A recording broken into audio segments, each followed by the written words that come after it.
各位嘉賓、各位傳媒朋友，下午好！盛世而行，構建香港綠色盛事之都發布會暨座談會即將開始，請各位盡快就座，並將手提電話調至靜音模式。多謝合作。今日活動會以廣東話、英文同普通話進行，現場亦設有中英文即時傳譯。如有需要，歡迎到登記處領取傳譯耳機，期待大家能夠順利交流。Good afternoon, ladies and gentlemen, and friends from the media. Our event, Riding the Wave, Transforming Hong Kong into a Green Mega Event Capital Report launch and panel discussion, will begin shortly. Please be seated and kindly switch any sound-emitting devices to silent mode. Today's program will be delivered in Cantonese, English, and Putonghua. Simultaneous interpretation in Chinese and English will be provided. Please pick up an interpretation headset at the registration desk if required. Thank you.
各位嘉賓、各位傳媒朋友，大家好！歡迎大家出席團結香港基金盛世而行，構建香港綠色盛事之都發布會暨座談會。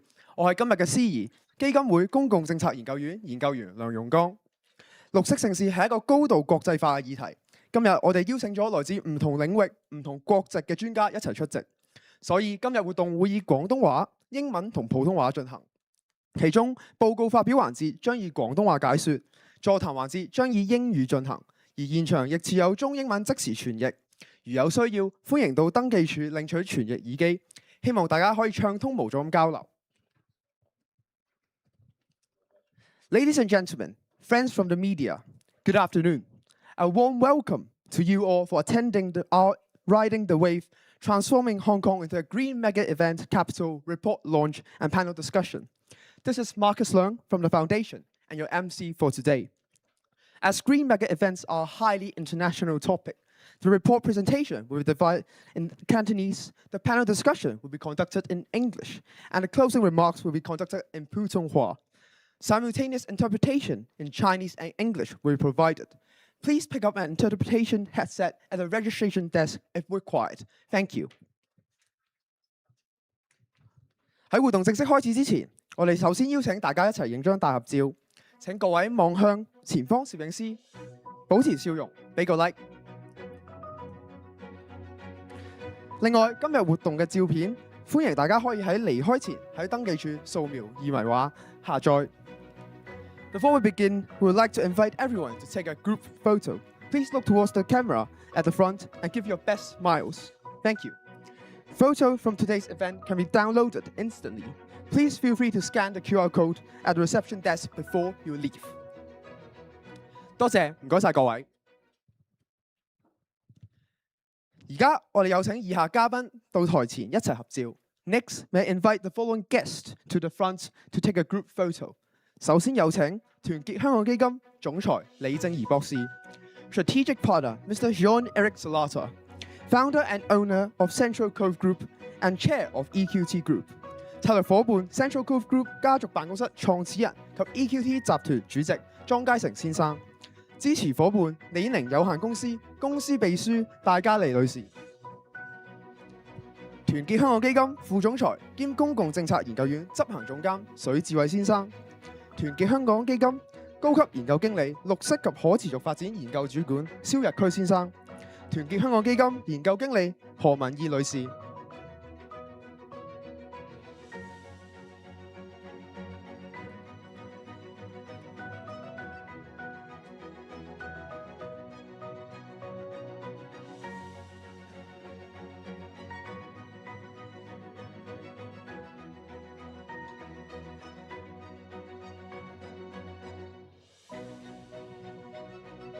請台上嘉賓先留步 ，Please remain on the stage。我哋再邀請座談環節嘅講者及嘉賓上台一齊合照。Now let's invite our panelists and guests to join the photo as well。香港演藝學院校長陳仲英教授 ，Mr. Michael Duck，Executive Vice President，Commercial Development of Informal Markets， 英富萬會展有限公司亞洲區商業發展執行總監、副總裁麥高德先生 ，Mr. Jamie Fandel，General Manager of Club Development and Sustainability of Hong Kong China Rugby， 中國香港欖球總會球會發展及可持續發展總經理 Mr. Jamie Fandel， 以及今天活動合作夥伴諾亞控股 CEO 殷哲先生。請台上嘉賓望向前方攝影師 ，Please look towards the photographer at the front。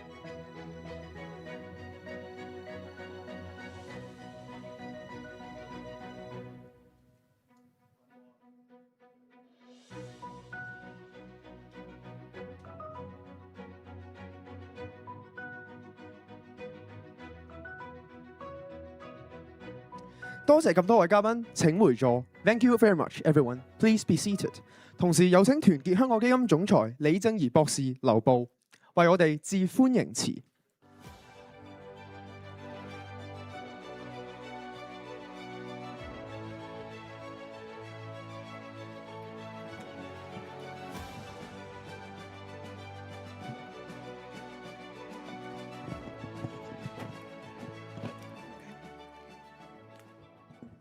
Central Cove Group 家族辦公室創始人及 EQT 集團主席莊佳成先生 ，Central Cove Group Founder and Owner Chair of EQT Group Mr. Sean Rarick Salata， 李寧有限公司秘書戴嘉莉女士 ，Noah CEO 殷哲先生，香港演藝學院校長陳仲英教授，英富萬會展有限公司亞洲區商業發展執行副總裁麥高德先生 ，Informal Market Executive Vice President of Commercial Development Mr. Michael Duck，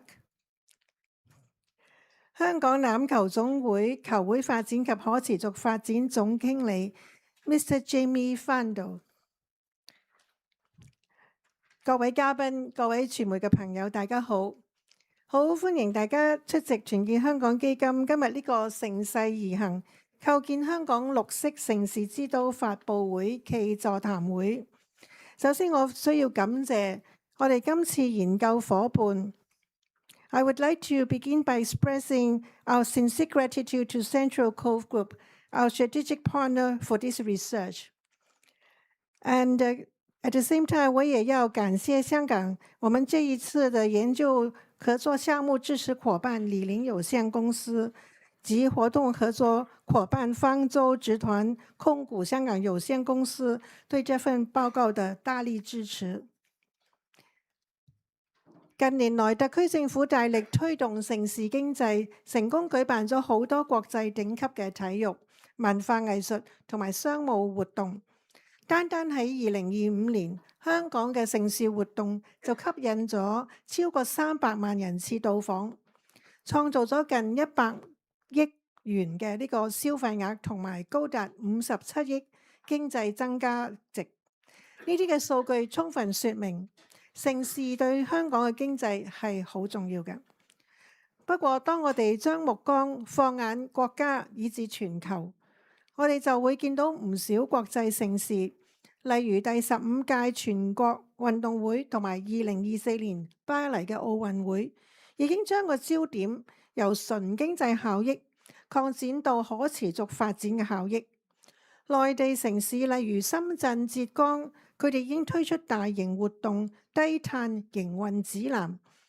鄰近嘅新加坡同埋泰國，亦已經將綠色轉型轉化為佢哋明確嘅競爭優勢，積極推行減排措施，而且推出行業碳中和路線等等。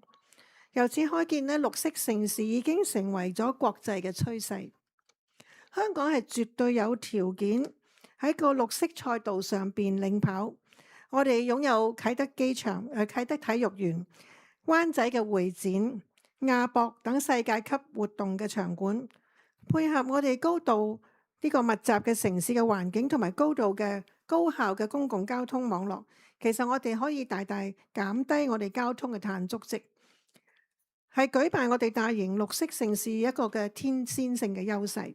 但係同時，我哋亦都正面對一啲綠色盛事嘅缺口，例如目前政府對大型活動嘅資助計劃係需要可以提供更好嘅誘因，鼓勵活動納入環保相關嘅範圍。同時，部分活動特定廢物嘅處理喺香港仍然係未有特別嘅技術，市場亦都欠缺完整嘅綠色供應商嘅名單。面對呢啲嘅缺口嘅挑戰，我哋今日發表嘅報告正係為香港度身訂造咗一套完善嘅發展方案。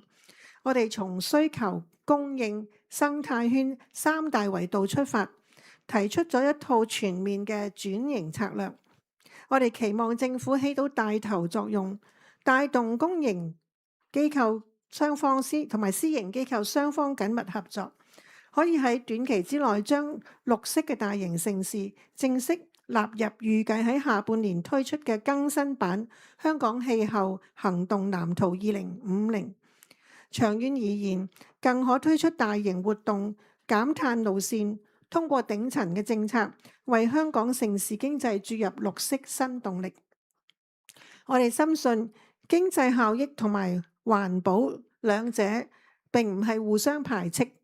推動低碳轉型唔單止唔會牽引到盛事嘅發展，反而係會幫助進一步吸引注重環境表現嘅國際大型活動落戶，並且能夠培育香港具潛力嘅新興綠色活動產業，亦都應該係一個雙贏嘅局面。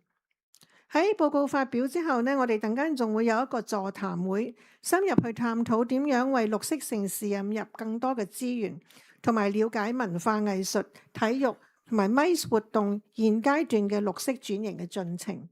我哋非常榮幸邀請到唔同界別嘅代表，包括 Mr. Sean Eric Salata、Anna 陳仲英教授、Mr. Michael Duck 同埋 Mr. Jamie Fando。期待佢哋嘅真知灼見呢，可以為我哋帶嚟豐富嘅啟發。接落嚟呢，我就將時間交俾Mr. Sean Eric Salata 去提供我哋一個嘅主題演講。之後呢，我哋就會請我哋團隊 Kenny、Pascal 同埋 Katie 佢哋詳細介紹我哋報告內容。好，多謝大家。多謝 Dr. Lee， 請回座。Next, let us welcome Mr. Sean Eric Salata, founder and owner of Central Code Group and chair of EQT Group, to the stage to deliver his keynote address. Mr. Salata, please. Thank you, Dr. Lee. Welcome, everyone. Thank you to Li Ning and to Noah Holdings for helping to sponsor this event, and distinguished guests. It's an honor to be here, ladies and gentlemen. I also want to definitely thank the Hong Kong Foundation, the Our Hong Kong Foundation, for the report that you've issued, which you're launching today, which is a fantastic achievement.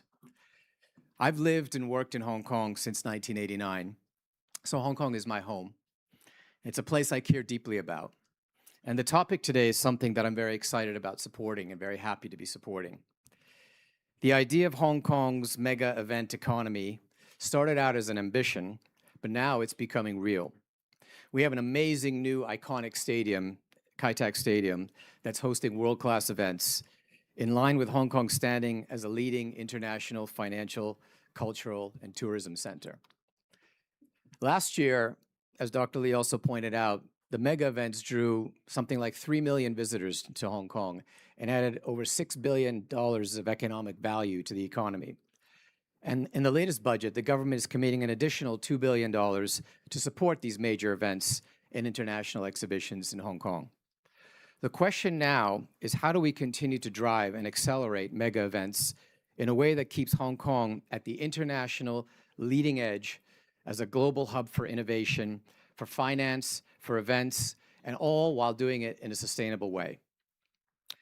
And also in a way that aligns with the government's 2050 goals for carbon neutrality, the ambitions that we've set out, and the Chinese goals, the Chinese government's goals for carbon neutrality in 2060.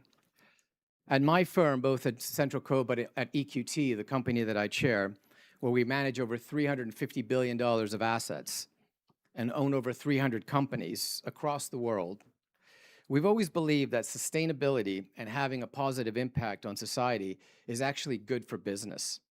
We view it as a source of value creation.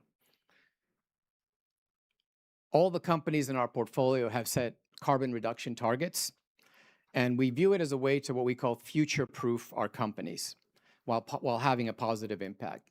So I think this is an opportunity for Hong Kong to approach this in the same way, to future-proof Hong Kong, to approach sustainability initiatives like the ones we are discussing today with a mindset of thinking about the future. How do we position Hong Kong for the future? Green initiatives and economic growth are actually two sides of the same coin. Sometimes people think that going green is going to cost you something, and that the economic benefits are different than the green benefits. But actually, we view them as being actually two of the same things. For example, you look at what China's doing.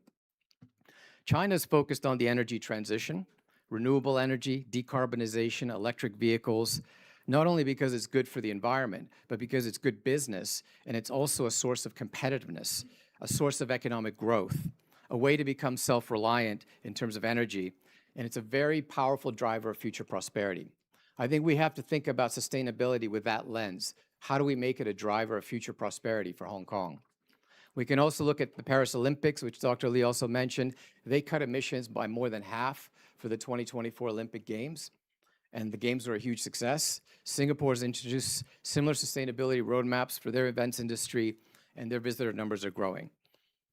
In Hong Kong, we see the private sector is already starting to lead the way. For example, the Coldplay concert. Many of you may have gone to Coldplay. I actually went to the Coldplay concert. I loved it. They designed one of the world's biggest tours in a very sustainable way. They reduced emissions by over 60%, including their visits here to Hong Kong. So sustainability, commercial viability, profitability, they kind of go hand in hand, in my view, in terms of building competitiveness for the economy and building a competitive economy and future-proofing Hong Kong. Ultimately, there is some sort of an economic logic underlying all of this. This report estimates that there can be over something like $1 billion of value unlocked every year by building a new green services industry, for example. In Hong Kong, we already have the ingredients of a world-class venue, world-class venues, excellent transport system with the MTR, and now with the National Games, proof that we can host carbon-neutral events at scale. And what this report is now adding is that missing piece of the puzzle, which is the practical roadmap to take us into the future. One of the recommendations I particularly like in the report is the idea of requiring publicly funded events to adopt local carbon offsetting mechanisms.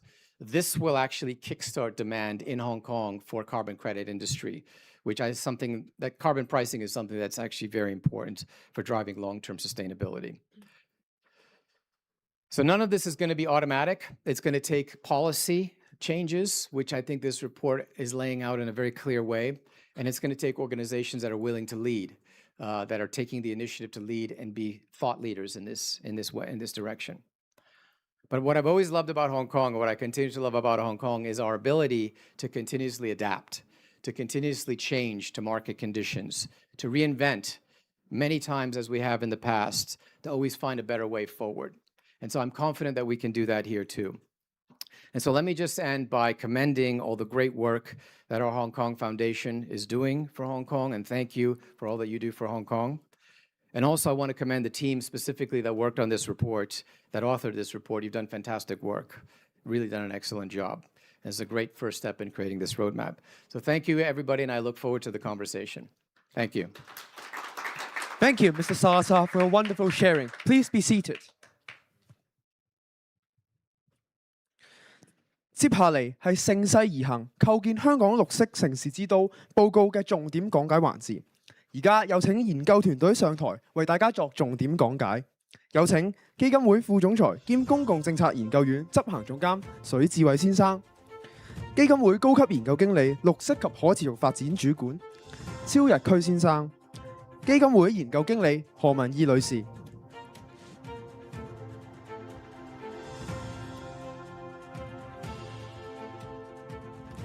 而家我哋將時間交俾研究團隊。歡迎各位出席今日團結香港基金發布嘅盛世而行，構建香港綠色盛事之都嘅研究報告。咁正如我哋啱啱總裁所講啦，我哋先要有盛事活動咧，我哋先至可以推廣呢個嘅綠色盛事嘅。咁所以咧，其實我哋去睇翻嘅時候咧，我哋都發覺咧，其實政府咧喺近呢幾年咧，其實都積極培育我哋嘅盛事經濟啦。咁例如話，我哋見到喺24年嘅施政報告啦，已經有講到咧，要將香港打造成為一個國際嘅體育盛事之都啦。咁而亦都喺25年咧，又提出呢個嘅盛事加旅遊嘅概念。咁除咗喺一啲政策支持之外咧，咁其實喺資金方面咧，我哋亦都見到有配合嘅。咁提到一啲盛事活動，咁當然要提到最大型嘅兩個嘅盛事基金啦，包括我哋嘅 M+ 同埋我哋嘅文化藝術盛事基金。呢兩個嘅盛事基金咧，其實喺過去呢3年咧，都已經合共咧推出咗11億咧去支持我哋嘅盛事活動嘅。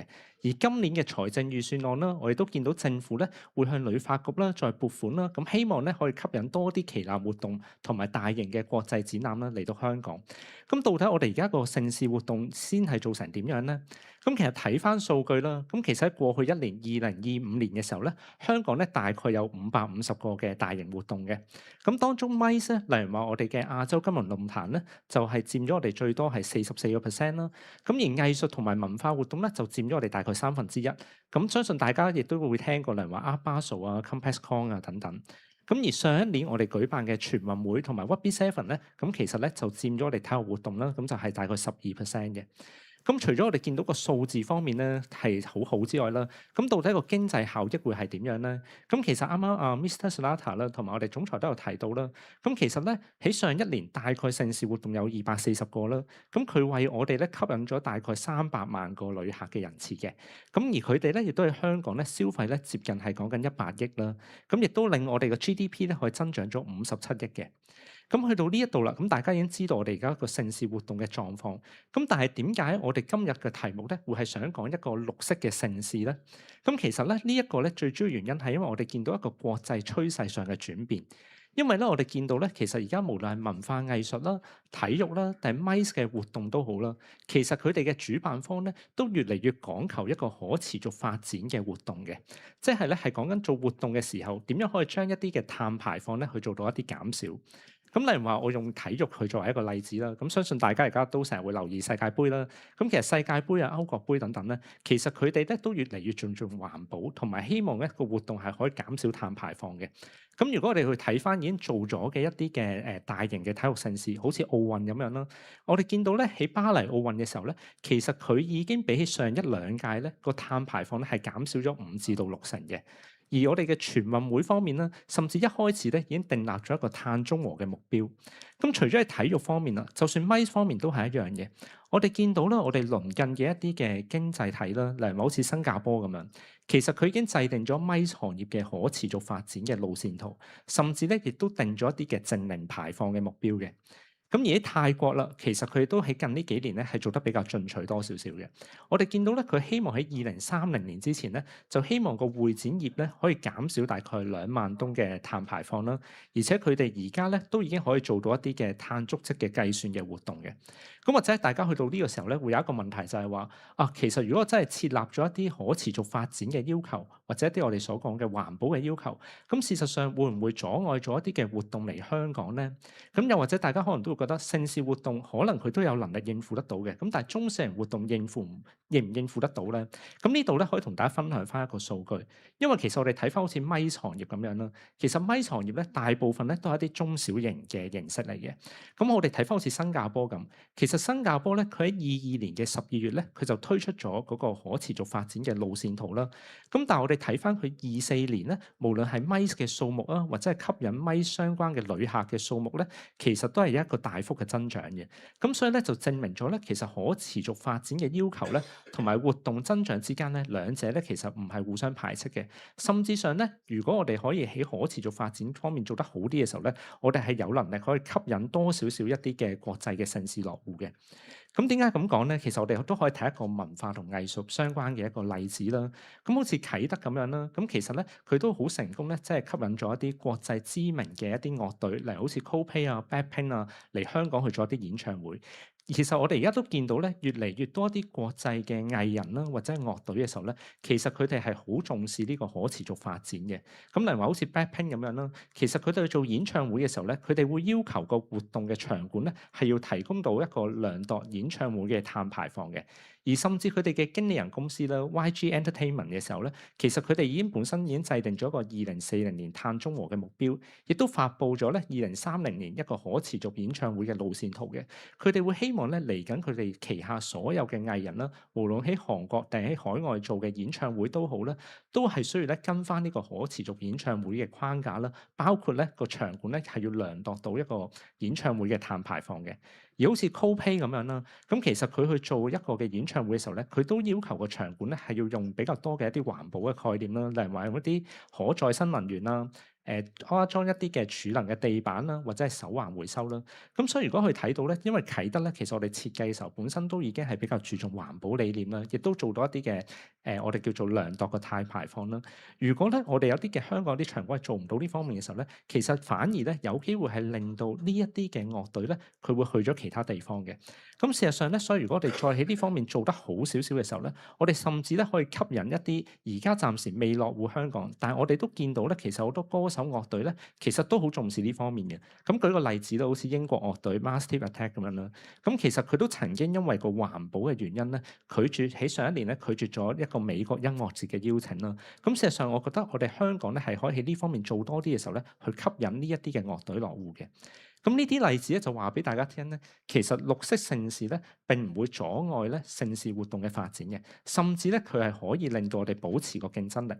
如果我哋去睇翻一個國際上嘅趨勢啦，我哋見到咧其實越嚟越多嘅參加者咧係注重環保呢個概念嘅，所以大概有70%嘅主辦機構咧，佢都認為要減低活動嘅環境影響咧，對於吸引呢啲參加者嚟講咧係極為重要嘅。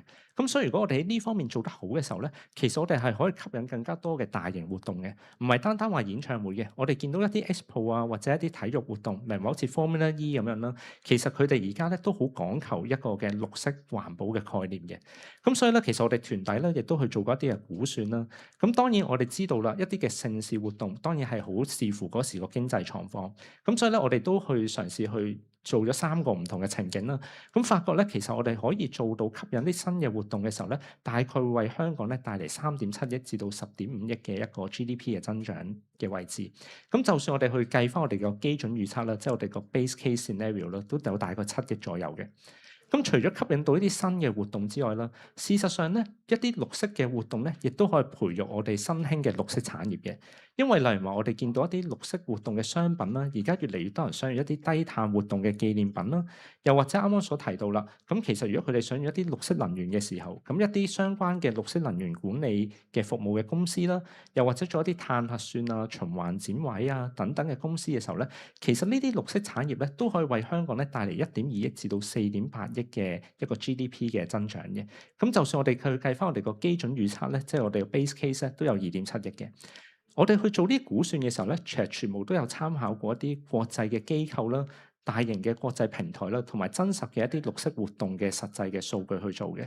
咁我哋預計啦，如果我哋喺綠色活動發展得好嘅時候咧，我哋係可以帶動到更加多嘅新活動啦，亦都可以培育到我哋嘅新興嘅綠色產業啦。兩部分加埋咧，其實每年咧大概咧係可以為我哋提供接近10億嘅一個經濟嘅效益嘅。咁除咗經濟方面啦，我哋去做一啲嘅綠色盛事咧，其實亦都同我哋香港2050年碳中和個目標咧係相吻合嘅，而且咧亦都可以改善我哋市民嘅生活質素啦，令到香港咧作為一個更加宜居嘅城市啦，同埋進一步去優化翻咧我哋成個香港城市嘅國際形象嘅。呢啲嘅好處咧，甚至咧未必係可以我哋用金錢咧去衡量得到。咁我哋而家知道啦，其實做綠色盛事個重要性，咁但係香港有冇優勢去做咧？咁其實我哋睇翻啦，香港係有某一啲嘅優勢，包括例如我哋本身係一個比較高密度嘅城市啦，而我哋嘅公共交通咧，亦都比較係有效率啦。咁所以咧喺香港咧，你去任何嘅活動嘅場館咧，其實比海外其他嘅城市咧，我哋喺交通方面嘅碳足跡咧，其實已經係大大減少㗎啦，比起其他地方。咁如果去睇翻我哋個場館基建方面啦，其實我哋亦都有好多一流嘅場館嘅。咁特別好似係啟德體育園啦，佢喺興建嘅時候咧，其實已經有考慮到好多多環保嘅理念同埋構思嘅啦。咁而且咧，我哋亦都有好成功嘅經驗啦，因為我哋一齊有合辦過呢個嘅全運會啦。咁全運會咧，其實佢本身已經係一個碳中和嘅盛事嚟嘅，咁所以我哋絕對喺呢方面咧係有經驗嘅。咁但係要去做到一個大型活動嘅低碳轉型嘅時候咧，其實我哋係需要所有嘅持份者一齊合作嘅，包括咧活動嘅主辦方啦、供應商啦、贊助商啦、參加者啦、參展商同埋場地。咁但係咧，我哋睇翻咧，其實香港咧都有一啲好成功嘅經驗啦，例如話 Cockenflat 嗰邊啦，咁我哋都見到佢之前有裝一啲嘅儲能地板啦，亦都有用一啲嘅生物可降解嘅物料啦。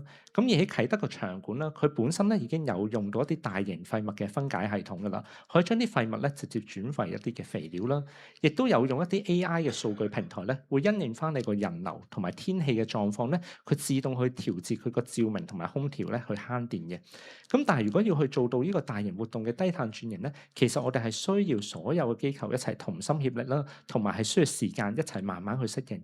咁但係有一點要提嘅咧，就係我哋希望咧政府咧係做一個牽頭帶動嘅作用啦，所以咧，咁市場咧先至會了解到咧，其實綠色盛事嘅重要性啦。咁所以我哋咧會建議咧，從一個頂層嘅政策設計方面啦，甚至資助啊、場地啊、人才咧，都係需要一啲政策嘅配套嘅。咁我哋個建議咧，其實主要會分為3部分啦。咁需求端嘅時候咧，咁我哋會分為2 part 嘅。第一 part 咧，其實就會係藝術文化同體育活動啦。咁主要咧會喺從資助方面咧，希望俾多啲誘因啦。咁而喺 MICE 嗰方面咧，個場地個場館咧係好重要嘅。咁場館點樣去配合到啦？咁同埋我哋去講需求端嘅時候咧，我哋都希望同供應端咧一齊去相輔相成嘅。因為事實上咧，我哋係需要有需求端，需要有個市場嘅時候咧，先至可以令到供應端嘅綠色活動嘅商品同埋服務嘅供應商咧係可以生存得到。而調翻轉啦，呢啲嘅供應商咧，亦都要俾主辦方知道佢哋嘅存在，同埋佢哋可以提供邊一啲嘅綠色嘅服務啦。咁先至可以令到主辦方咧訂立咗一啲嘅綠色環保目標咧，係可以成功落到地嘅。咁呢2部分咧，我會交俾我嘅同事 Pascal 同 Katie 同大家分享啦。咁最後咧，我會同大家咧再去探討翻生態圈方面嘅建議嘅。咁我而家先將時間交俾 Pascal。好，唔該晒 Kenny。咁我首先講下其實咩係需求端啦，可能大家都唔明呢隻字嘅意思啦。其實需求端嘅意思咧就係我哋要有主辦方同埋場地咧，佢有個需求咧去籌辦一個綠色嘅活動。而我哋覺得咧第一類要處理嘅咧，其實就係體育、文化、藝術嘅活動。咁可能你會諗啊，個切入點究竟係乜嘢咧？咁其實我哋覺得咧，政府嘅資助機制咧，其實係一個好好考慮嘅一個地方嚟嘅。簡單啲嚟講咧，就係政府嘅資金、政府嘅錢。咁而家嘅情況咧就係大型嘅體育活動咧，其實佢可以攞到 M 品牌活動嘅資助啦。咁佢入邊咧會資助2類型嘅活動嘅。第一類咧就係啲正式同埋具競賽制度嘅大型體育賽事。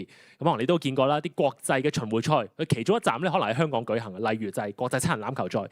另外咧佢都會資助一啲咧可能係觀賞性質啦、話題性質比較強嘅一啲嘅表演賽、邀請賽啦。咁呢啲咧可能都係一次性嘅活動嚟嘅啫。咁之後啦，就講文化同藝術盛事基金啦。咁其實咧，佢而家咧都會資助一啲常態化嘅活動啦。啱啱 Kenny 都有提到Art Basel 啦，或者 Complex Con 等等啦。咁但係除此之外咧，都有啲一次性嘅活動嘅。咁我見到過去嗰3年內咧，政府係資助咗64個 M 品牌嘅活動，23個文化藝術盛事基金活動，總開支咧大概係11億港元。但係當我仔細啲睇嘅時候咧，其實呢啲活動咧去申請政府資金咧，無論喺活動之前嗰個評分標準啦，活動嘅過程當中啦，甚至活動之後咧嗰個評估報告咧，其實暫時係未有任何同環保相關嘅要求㗎。咁陣間咧，我哋就會逐個階段去講一講。咁我首先咧就講活動之前嘅情況啦。咁啱啱有提到政府2大嘅基金去支持，咁見到其實佢而家評分準則咧，其實都算幾全面㗎。咁見到活動嘅重要性啦、國際吸引力啦、財務嘅可行性啦、經濟嘅影響等等。咁但係我哋見到咧，其實而家國際嘅情況就係，如果你而家攞政府嘅錢去搞一啲大型活動咧，無論係英國定話新加坡咧，其實都慢慢咧要求你哋去納入一啲可持續發展嘅計劃啊，或者你要講下其實你有啲咩嘅減排措施。咁所以喺呢方面咧，我哋覺得咧香港都可以去跟翻國際呢個嘅趨勢啦。咁我哋覺得香港應該點做咧？咁其實係有2方面嘅。第一方面我哋覺得而家嘅評分標準咧都應該要保留嘅。咁但係咧，我哋覺得應該循序漸進地3個階段咧去引入呢個綠色活動嘅計劃書。咁呢個計劃書會包括啲咩咧？咁其實而家啲國際大型嘅賽事，啱啱我要提過好多，可能係奧運啊、世界盃啊等等，其實都要求啲活動咧喺活動之前咧，你就要估下個活動究竟你有幾多碳排放。估完粒數之後啦，你就要講下其實你有咩嘅措施去減排，到最後尾啦就係用咗呢啲措施之後咧，可以減到幾多百分比嘅排放先。咁啱啱又提到啦，其實我哋覺得應該要循序漸進3個階段去做。第一個階段咧，我哋覺得應該係自願性質嘅目標咧，就係提升市場對於呢樣嘢嘅認知啦。始終咧唔係個個都好認識可持續發展嘅而家。到第二個階段啦，啱啱講到嗰2大資助咧，其實最高嘅資助額咧係1500萬。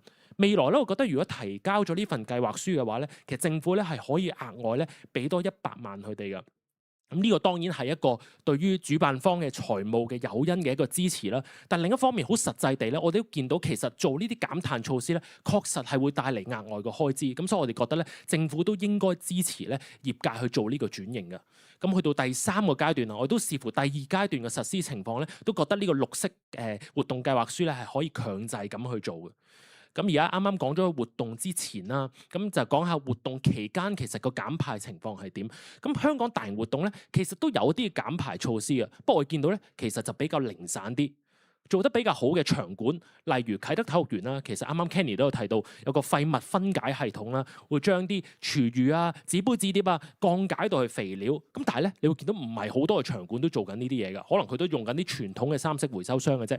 活動啦，香港國際七人欖球賽咧係做得比較好啊，佢都有請啲大使咧去幫手做一啲廢物嘅收集啊同埋分類。咁但係你都留意到其他嘅活動咧，其實唔係個個咁做嘅，其實可能都要個參加者咧自願去做呢啲嘅分類嘅。咁但係睇翻外邊嘅情況係點咧？其實見到都慢慢開始地咧，有啲比較系統化咁去做呢啲環保措施嘅樂隊啊。咁又係講緊成日都 call 佢啦 ，call play 咁樣。咁可能大家有聽過個手環回收啦。咁呢個當然係其中之一啦。但係另外咧，其實佢都有其他嘅，就係你都可能試過咧喺搭喺啲地板上，你去跑跑跳跳啊，或者你喺單車上面去踩咧，其實都係儲緊一啲嘅能源咧。之後咧佢會儲起，跟住就會為佢嘅演出咧係供電。而且我哋見到點解 call play 呢個值得我哋學習，其實佢比較系統啲去做啊。可能佢唔同嘅場次，佢都會用翻同一 set 嘅系統咧，而達到一個減排嘅效果。咁我哋咧有2個觀察嘅。第一個觀察咧，確確實實咧，如果你系統化咁去做嘅時候咧，成個演唱會咧個減排嘅效果係比較好嘅。咁咧差唔多有60%嘅減排啦。另外我哋睇翻香港嘅情況咧，就啱啱提到個手環回收，其實我哋咧喺個排行榜上面咧，我哋係排第4嘅。咁咧係有94% 嘅回收率啦。咁其實都證明咗咧，香港嘅觀眾咧其實都係有心有力做嘅。不過呢個前提係咧，可能係嗰個 measure 咧要比較簡單啦，同埋利度性啦。咁正因為我哋有呢個咁嘅好嘅行為咧，其實我都覺得攞政府資助嘅呢啲大型活動咧，喺個活動期間咧都可以實施呢啲環保措施啊。咁我哋覺得軟硬都要做。軟咧就係通常一啲咧去資助人嘅行為啦，就係例如啊，如果你做啲回收分類啊，你去自備餐具啊，有啲低碳嘅餐飲咧，而家好多粉絲咧都會可能買啲商品啦，咁會有啲折扣嘅優惠啦。另外都參考咗德國嘅情況咧，就係如果你用公共交通工具搭車去嗰個場館嘅時候咧，你都可以有啲折扣啦。右邊啦，咁就係個硬件啦。咁啱啱有提到嗰個儲能嘅地板啦。咁除此之外咧，我哋見到咧美國其實都有啲用人工智能咧去幫助嗰參與者咧去做啲垃圾分類。咁所以其實做到環保個果效之餘咧，亦都有一定嘅教育意義嘅。咁我覺得咧，其實可以喺啲大型活動去推行呢啲嘅環保措施啦，都係好嘅機會咧，去累積本地嘅數據啦，同埋啲參與者嘅反饋之後咧，其實諗下啊，如果個環保同埋個經濟效益都唔錯嘅話咧，其實都可以更大嘅範圍咧係去推廣嘅。跟住咧，我哋就睇下活動之後嘅情況啦。咁其實而家係點樣攞埋政府剩低嘅資助咧？其實呢啲嘅活動咧都要喺活動後咧去提交一個評估嘅報告嘅。咁而家我哋見到咧，其實比較多咧都仲係聚焦緊一啲同經濟相關嘅績效指標，例如個總入場人數啦、個門票銷量啦。咁但係咧，我覺得未來咧其實都可以加啲同可持續發展相關嘅一啲嘅指標嘅。咁點樣做咧？啱啱開頭其實有提到一個綠色活動嘅計劃書啦。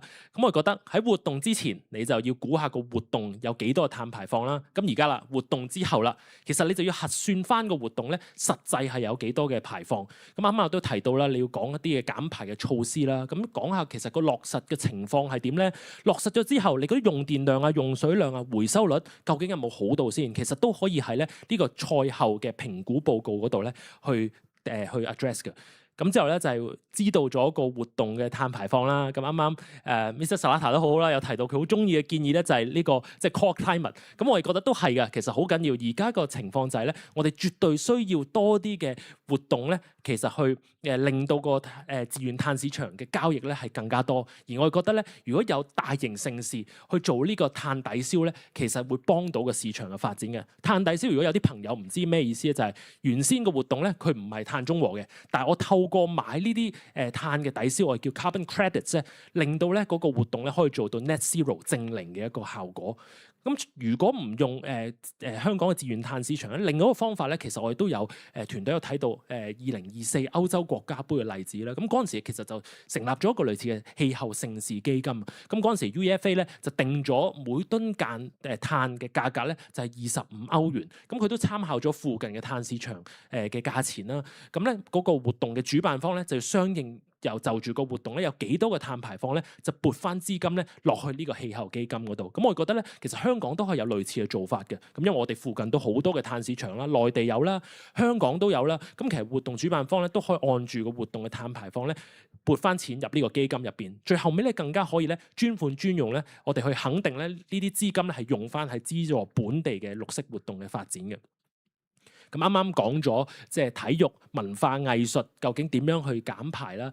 我哋之後咧就講下另一類我哋想處理嘅活動，就係 MICE 嘅活動。首先同大家去分享下咧，其實 MICE 嘅活動咧同啱啱第一類嘅體育、文化、藝術咧好唔同。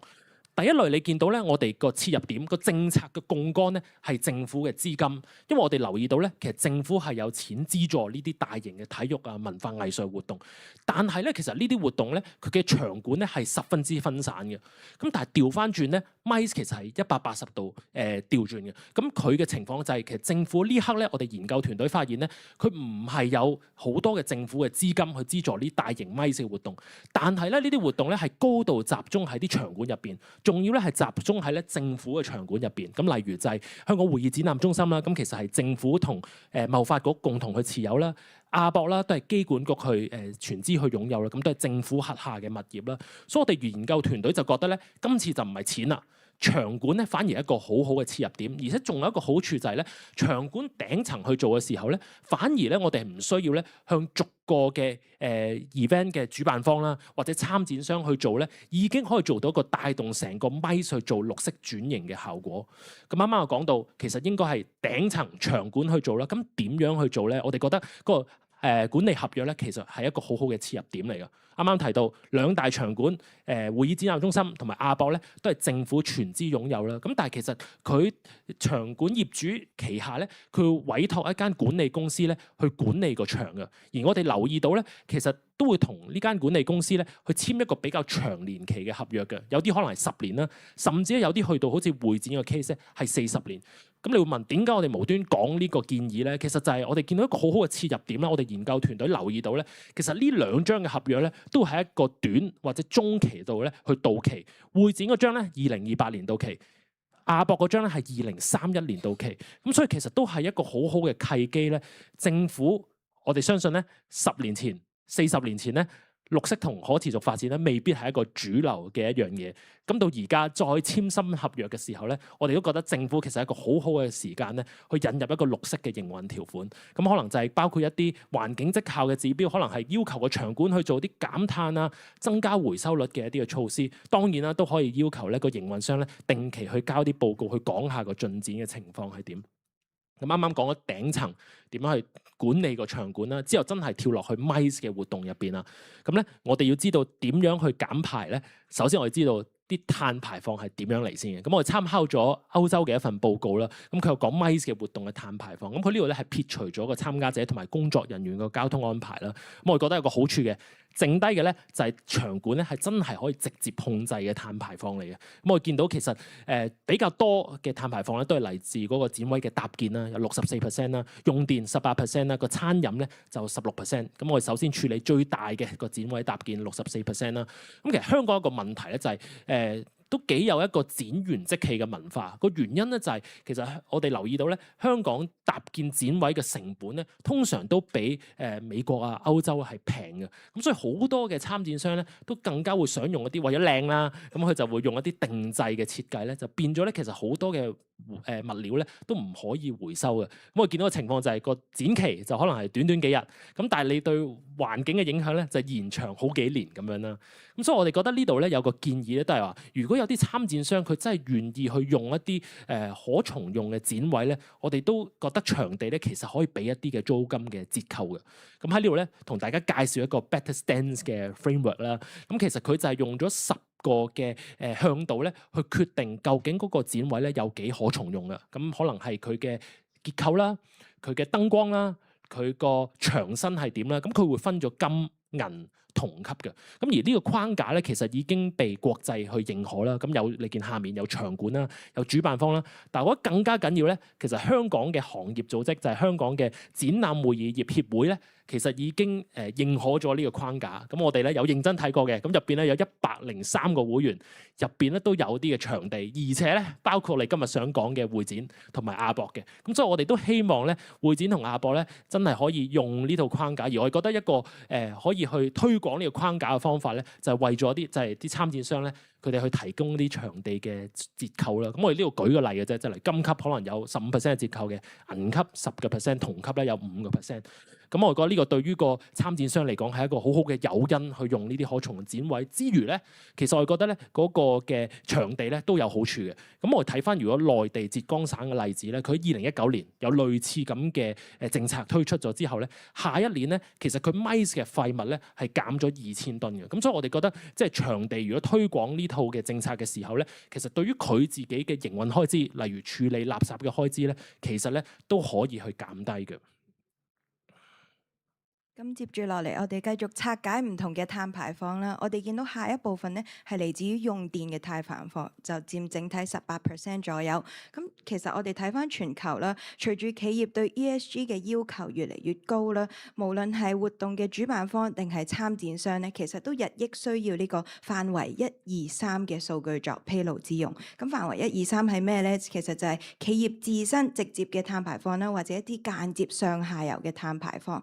咁睇翻全球嘅例子啦，我哋見到全球趨勢係點呢？其實場館咧都已經好傾向會仔細量度活動嘅用電量啦，然後喺活動後咧提供翻一份標準化嘅報告。咁我哋睇翻全球例子啦，中東嘅杜拜世界貿易中心，歐洲嘅德國法蘭克福展覽中心，以至亞太區嘅新加坡、澳洲、泰國等等，其實主要嘅場館咧已經開始做緊呢樣服務㗎啦。咁我哋覺得呢個服務有幾個好處啦。第一就係編製 ESG 報告啦，第二亦都可以協助攞一啲可持續發展嘅認證啦。更加重要咧，對於企業嚟講就係有公關同埋可以幫佢哋獲得額外贊助嘅機會嘅。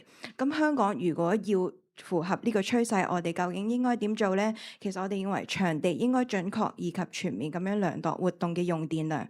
其實目前咧亦都唔係冇做嘅，咁但係可能場館會傾向真係根據成個場館嘅碳排放啦，每一年咁樣去做呢個量度啦。但係我哋覺得如果真係要為個別活動去做嘅話，其實優先第一步就係要增加可以準確量度嘅數據比例。簡單啲嚟講，可以做嘅方法咧就係例如透過擴大智能電錶嘅覆蓋範圍啦。可能依家由成個場館慢慢去到展館嘅範圍，甚至更精細等等。而剩低嘅數據咧，例如一啲公用地區嘅用電量咧，我哋就認為場館應該採用一個標準化同埋透明嘅方式去估算，披露翻俾主辦機構聽，究竟喺公用地區嘅部分咧係用咩嘅準則去分攤呢個能源比例。最終當然就係攞翻呢啲能源之後，就要提供一個相關嘅數據報告俾佢哋去使用啦。而再落到最後一個部分啦，就係我哋見到其實80% 嘅碳排放咧係來源於展位加餐飲服務。我哋目前見到個痛點係咩咧？其實係因為展位拆展嘅時候咧，其實個時間係非常倉促，亦都基於拆展嘅時間好緊迫，好多其實可以回收嘅物料，例如木材、展板、布料，甚至家具等等，其實可以回收嘅物料咧，最終咧都係會被送去堆填區嘅。咁我哋睇翻香港同國際例子咧，其實香港場館亞博同會展咧都唔係冇做嘅，咁但係佢哋目前比較專注於食物嗰部分嘅捐贈網絡啦。但係如果我哋睇國際嘅例子，例如阿姆斯特丹嘅呢個 RAI 國際會議中心，同埋美國紐約嘅一個場館咧，我哋見到佢哋係有一個好系統化嘅捐贈網絡啦，覆蓋嘅捐贈範圍咧亦都好大。除咗食物之外，可能甚至可以做到家具啊、電子設備啊、玩具啊、辦公室用品等等。咁所以如果香港要認真處理活動後嘅一啲廢物嘅處理嘅時候咧，我哋認為政府其實要建議場地去牽頭建立一個系統性嘅捐贈網絡。咁第一步其實係要物色一啲願意並且有能力接收活動捐贈物品嘅一啲非政府組織同埋政府機構，同埋同佢哋建立伙伴關係啦。而第二步其實係要量化各個機構嘅接收能力。咁呢度點解我哋會特別提到要量化呢？其實我哋都有同唔少業界嘅人士去溝通啦，大家都反映咧，其實目前唔係冇做，亦都唔係唔願意做，但係可能同個別 NGO 去合作嘅時候咧，一兩個活動、大型活動嘅物品俾到佢哋嘅時候，其實可能已經超越咗佢哋可以接收嘅能力。咁正正針對呢個問題咧，我哋就期望將收翻嚟嘅物資再進一步同佢哋分類。第一步，我哋覺得可以分為小型嘅消費品啦，例如一啲文具啊、衣物等等，其實就真係可以同 NGO 或者一啲本地慈善機構去合作去處理。而第二類型就係一啲大型物件，例如電器甚至家具等等，其實我哋覺得可以同政府比較系統性咁樣合作啦，同一啲回收設施去做一個合作嘅伙伴關係。咁例如處理開電器嘅 V Park 或者處理開木材嘅 Y Park， 會唔會可以更加系統性咁接收呢啲活動嘅廢棄物呢？咁而最後亦都係非常重要，就係場館方面其實都應該要將相應嘅物流安排納入去策展嘅時間表之中。咁我哋最終目的其實就係希望可以擴大可以回收嘅物品種類啦，由目前食物慢慢增加去更加多嘅類型。咁其實我哋啱啱講完需求端方面啦，我哋亦都覺得咧，其實供應端同步發展係非常重要，因為目前咧其實可能唔少主辦機構咧都有心想做一個綠色活動，咁但係咧喺實際執行上、落地上，其實佢哋未必有嗰個執行能力。咁正正咧，其實就係需要供應商去幫佢哋提供相應嘅服務啦。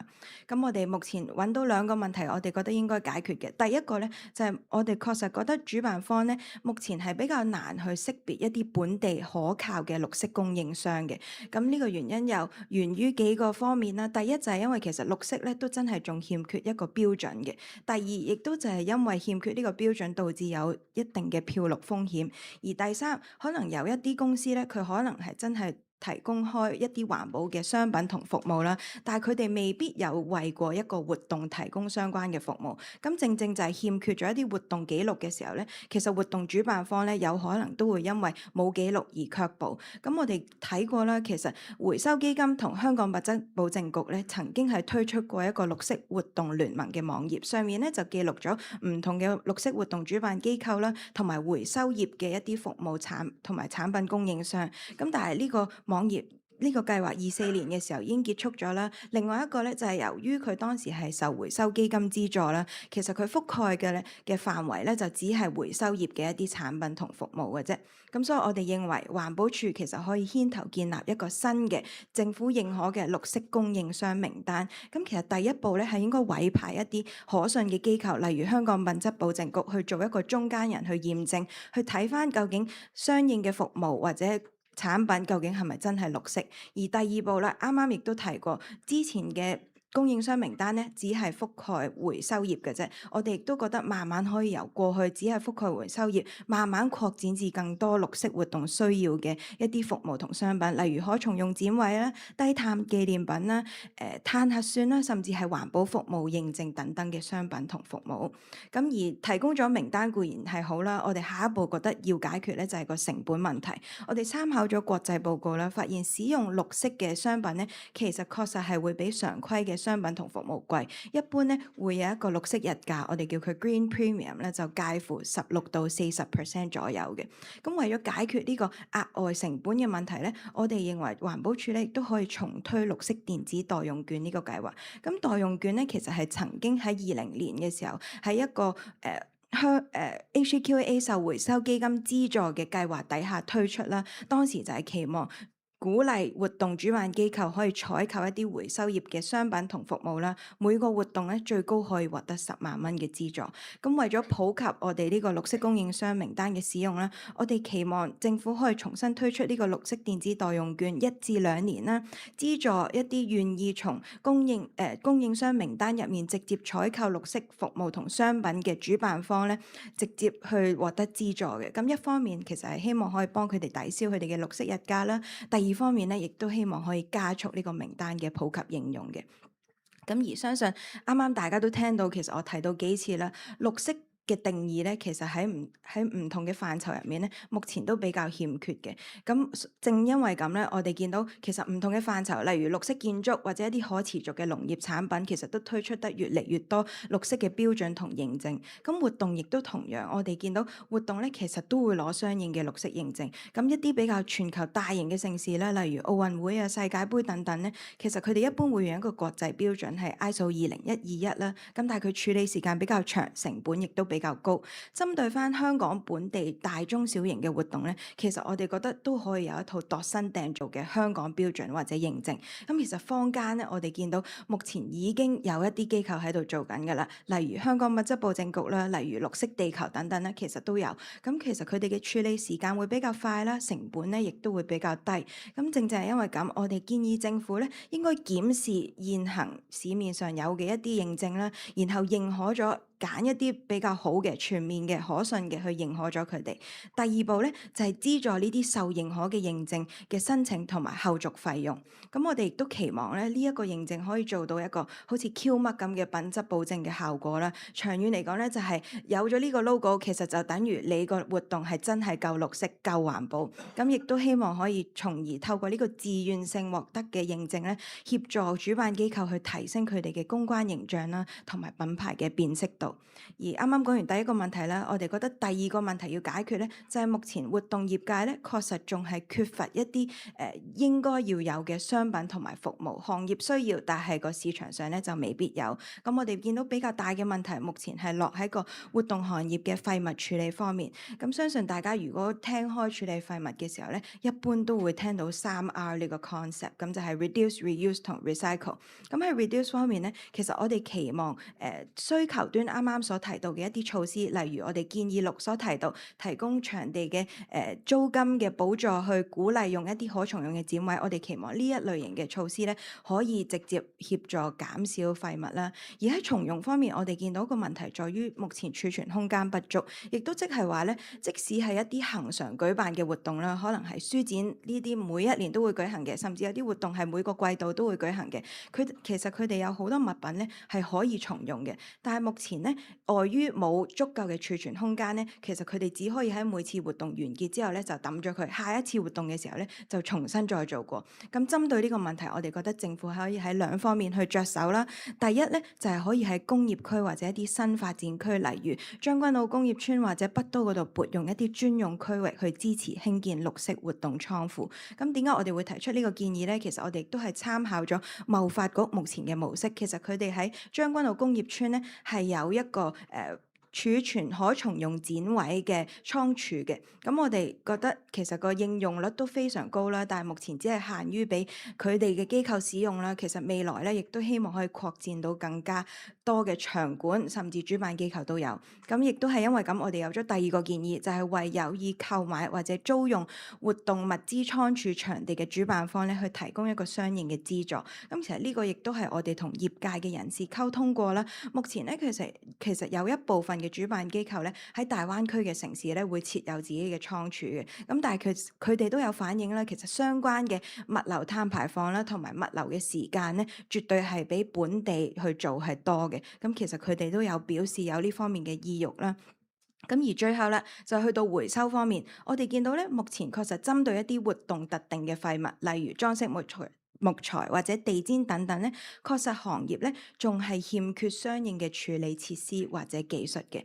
為此咧，我哋覺得環保署咧可以善用依家有嘅2大機制咧，去協助引入更加多處理活動廢物嘅技術。咁第一個回收基金方面，其實回收基金咧依家係有2大嘅 program 嘅。第一個係行業支援計劃，咁佢會資助一啲非牟利機構去做一啲研究活動啦，去提升成個行業嘅回收率嘅。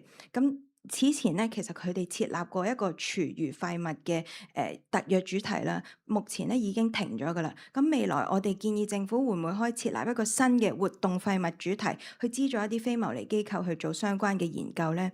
而呢個研究應該包含嘅有啲咩咧？第一步我哋覺得係要識別香港活動業真係最需要處理嘅廢物。第二步就係要識別一下有啲咩依家係外國或者其他地區嘅技術係處理到，但係香港目前仲未有。第三，亦都可以睇下，如果某啲廢物做升級改造 upcycle 嘅時候，究竟有冇佢嘅經濟價值等等。而透過行業支援計劃識別咗香港應該處理嘅活動廢物之後咧，我哋期望回收基金可以透過佢嘅第2部分企業支援計劃，去提供一啲資本開支嘅補助金，亦都即係 capex 嘅 subsidy 啦，去資助一啲願意購置專門處理活動廢棄物嘅企業咧，去買一啲相應嘅機械或者技術。而最後我哋亦都知道，其實買呢啲機械甚至係引入技術，我哋都需要一定嘅土地去做。咁會唔會可以配合環保園為市場上願意處理呢啲活動廢物嘅企業去提供一個優惠嘅土地租約呢？咁但係為咗確保佢哋嘅合規啦、可持續啦同埋長遠嘅發展呢，我哋覺得政府都應該引入翻一個同佢哋最低嘅年度處理量掛鈎嘅一個表現條款。咁每年去 review 啦，睇翻究竟佢哋係咪真係達標啦，從而再去睇究竟佢哋嘅優惠土地租約可唔可以更新嘅。咁最後咧，就等我同大家講下即係生態圈方面嘅建議啦。咁其實而家咧綠色盛事咧好多時候咧都會係覺得係一啲個別嘅活動啦，同埋一啲業界嘅議題啦。咁啱啱兩位同事咧亦都提到，我哋好多嘅建議咧，其實係牽涉到唔同嘅政策局嘅，例如話環境生態局啊、文體旅局啊，同埋商經局等等啦。咁所以咧，其實我哋係需要將呢個綠色大型盛事咧納入一個嘅頂層嘅政策嘅，先至咧可以令到部門之間咧係更加容易去合作，同埋亦都等市場咧係有一個清晰嘅指引咧，知道呢一個係一個重要嘅議題嘅。咁點樣去做咧？咁其實咧係我哋係可以將呢個綠色嘅大型盛事咧，就錄入去呢個香港氣候行動藍圖2050下一次嘅更新入面。因為我哋去做綠色大型盛事咧，正正咧係對於香港咧去達到2050年碳中和咧係一個互相符合嘅一個嘅目標啦。同埋我哋想講到除咗目標嘅時候咧，我哋都希望知道係點樣去落實嘅。咁所以咧，我哋都需要制定翻啲大型活動嘅減碳嘅路線圖啦。咁但係呢啲路線圖咧，其實我哋唔需要由零開始嘅，因為其實好多地方都已經有做㗎啦。咁例如話，我哋可以參考翻好似內地咁啦。咁深圳咧，其實喺2023年啦，而浙江省咧亦都係2025年咧有出過啲相關嘅路線圖嘅。咁呢啲路線圖咧，佢通常都會涵蓋幾個項目啦。例如就會講到就係邊一啲嘅碳排放嘅範圍咧，我哋要計嘅。例如話喺個活動期間一定會計啦。咁但係活動前計唔計咧？又或者可能一啲商品佢哋嗰個嘅成個嘅產業鏈嘅上下游嘅時候計唔計咧？咁第二個啦，其實我哋都希望咧係有一個比較準確去量度翻我哋個碳排放嘅情況啦。有冇一個統一嘅量度方法啦？又或者我哋啱啱都有提到啦，咁其實咧你要個活動咧係減少碳排放咧係做到嘅，但係你要佢完全做到零碳嘅排放咧係比較難嘅。咁所以通常咧我哋都會用一啲碳抵消嘅機制啦。咁就好似啱啱 Pascal 提到，我哋建議4咁樣啦。咁例如話我哋係可以同港交所嘅自願嘅碳市場 Core Climate 合作，又或者好似參考歐洲一啲嘅綠色盛事氣候基金嘅形式咧，咁就去做一啲嘅抵消機制嘅。咁最後啦，當然我哋都需要咧有人才嘅配合先可以做到啦。咁但係咧，其實香港暫時咧，我哋冇話好充足嘅一啲綠色盛事嘅人才嘅。咁我哋可以有2個方法去做啦。一係咧，我哋就培育新嘅人才啦；一係咧，我哋就喺現有嘅僱員嗰度咧去提升佢哋嘅技能。咁如果喺培育新人才方面咧，其實我哋見到咧，而家本地大學嘅課程咧，都唔係話完全冇一啲碳管理同埋環境相關嘅科目嘅。咁但係咧，通常咧就只會出喺環境科啊或者係工程科入面啦。咁但係一啲商科例如話會計金融咧係冇嘅。咁但係如果我哋睇翻好似美國啊、澳洲啊、新加坡咁樣咧，其實佢哋咧喺相關嘅商科咧係會教到一啲嘅碳嘅核算啦，或者叫做可持續發展會計嘅一啲課程嘅。咁所以我哋都會建議啦，如果係攞咗 UGC 資助嘅院校啦，其實都可以喺一啲主流嘅商科嘅位置，例如話會計金融入面咧，係開設翻一啲嘅碳管理啦，或者係環境相關嘅一啲嘅選修科目嘅。咁而另外啦，喺現有僱員點樣去提升佢哋技能咧？咁我哋咧都知道咧，而家僱員再培訓局咧嚟緊就會改名做技能提升局啦。咁其實佢哋咧係可以同大學同埋職業訓練局一齊合作啦，就好似例如話新加坡嘅 Skill Future 咁樣啦。其實佢都會咧係同大學合作咧，去推出一啲嘅碳核算與管理嘅課程嘅。咁所以咧，如果我哋嘅對象係一啲現有嘅僱員咧，佢係一啲後勤部門嘅，例如話負責一啲可持續發展領域嘅時候咧，咁我哋其實可以喺一啲金融財務入面咧，加多少少一啲活動嘅碳核算嘅 training 啦，又或者係建築及裝修入面咧，去加多少少可重用展位設計嘅。咁如果係前線嘅員工咧，我哋事實上咧，亦都可以教佢哋一啲可回收物料嘅清潔啊，同埋處理嘅。咁去到最後咧，我想強調多兩點啦。第一咧就係減少呢個碳排放咧，同埋呢個嘅環保嘅需求咧。今時今日咧，其實已經慢慢由一個加分項咧，轉變為一個入場門檻㗎啦。咁所以其實呢啲要求咧，其實並唔會減少我哋嘅盛事活動嘅，反而咧係有助去吸引我哋呢啲嘅盛事活動。而第二點啦，你要做到個活動嘅碳中和咧，個目標咧，其實係需要時間嘅，亦都係需要各方努力啦。咁但係政府牽頭咧，其實係可以俾個市場一個好清晰嘅指引呢一個嘅重要性啦。咁所以我哋今日嘅建議咧，就希望從一個頂層嘅政策設計啦，再配合翻我哋嘅需求同埋供應兩方面雙軌並進，加埋人才咧，先至可以成到事嘅。咁我哋希望我哋今日呢份嘅研究報告啦，可以令香港咧成功係成為我哋綠色盛事之都咧，係踏出第一步嘅。咁最後啦，咁其實咧，我哋為咗回應翻環保啦，咁我哋都只係印咗少量嘅報告啦。咁所以大家如果想睇翻我哋報告咧，都可以掃翻我哋嘅 QR code 嘅。咁但係如果你真係想需要一個實體報告咧，咁或者都可以去 reception 啦。咁我哋都有少量報告俾翻大家嘅。好，多謝晒大家。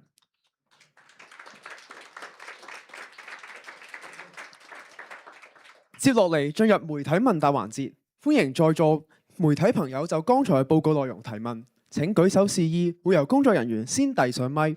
發問前請先報上媒體機構名稱及姓名。唔該晒。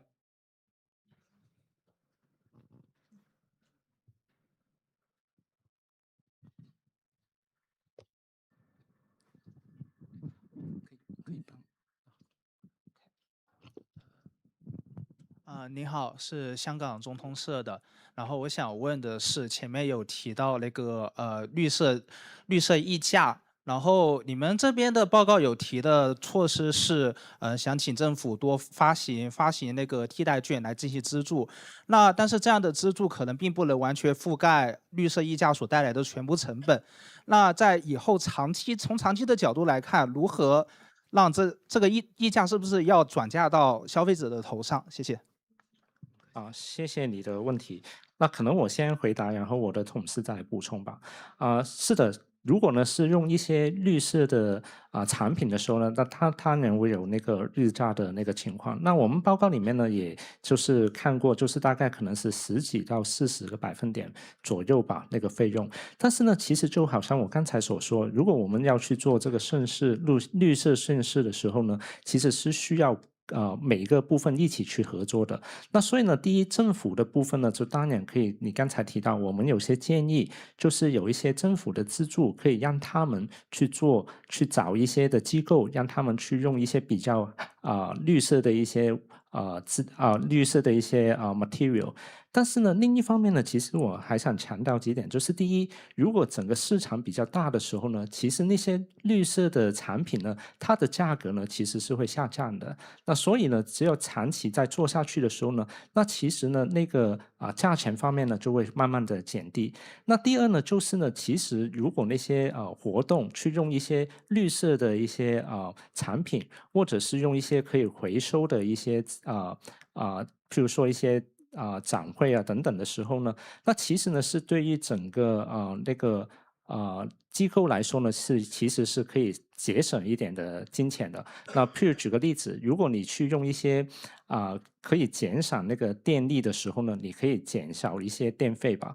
那如果你去用一些可以回收的一些展会的时候呢，那你就不需要再花那么多钱之后去做这个去把它扔掉啊，或者是一些的后续你要再做一些新的展会的时候，你再要去买一些的情况，这样的情况。所以呢，其实我觉得呢，政府呢，它是一开始去鼓励这个市场的活动，但是呢，如果我们可以保持一起去做下去的时候呢，那其实呢，那个价格会比较低，而且呢，就是整个对于他们来说呢，也会有那个帮助的。或是我补充一点吧，谢谢你的问题啊。我们常常谈绿色的时候，也会谈及那个成本的那个问题。所以，我们在这个报告里面，其实我们要求的不是所有的活动同一时间去做这个绿色的转型。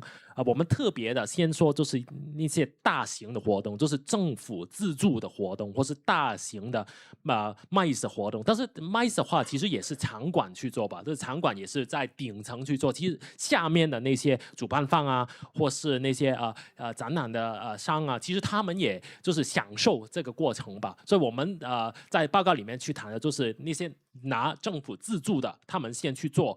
那我们做起了，就是好像刚刚 Kenny 所说，我们相信那个成本会在中期的时候会慢慢降下来，大概是这样吧。看有没有其他补充？谢谢你。多謝傳媒朋友嘅提問，時間間。還有。A couple of English questions from TVB Pearl. So if you wouldn't mind to provide a brief English recap about how transforming Hong Kong into a green capital, a green mega event capital, would actually help with the overall mega event economy instead of just pushing a green agenda. And as for other countries that have adopted similar measures, do you mind sharing how Hong Kong can perhaps learn from certain aspects of the measures adopted abroad? And the final question would be regarding this, the extra green measures are going to be adopted by Hong Kong's mega events. Will any consumers or customers be responsible to bear any of the costs? Thank you. So maybe I'll just briefly talk about that. So thank you for your question. First of all, you asked about like the costs of like doing green like mega events. So what we have found in this research is like going green and the overall like industry growth actually are not like contradictory. We believe like they can go like go hand in hand, as like Mr. Salata and a lot of us are saying, like this is the thing, that the mindset that we are having right now.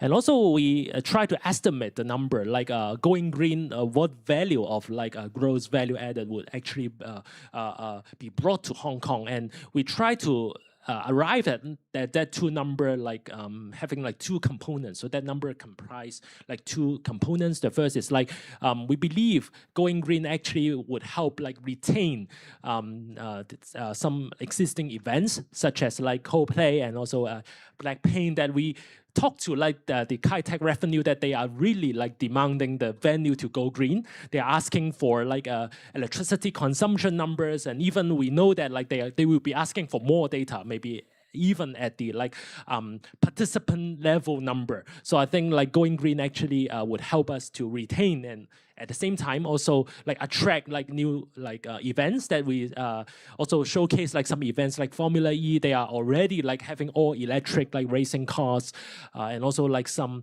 foreign bands that they may consider Hong Kong if like with our venues are getting greener in the future. And the second part of this estimation is about like the industry that we can nurture.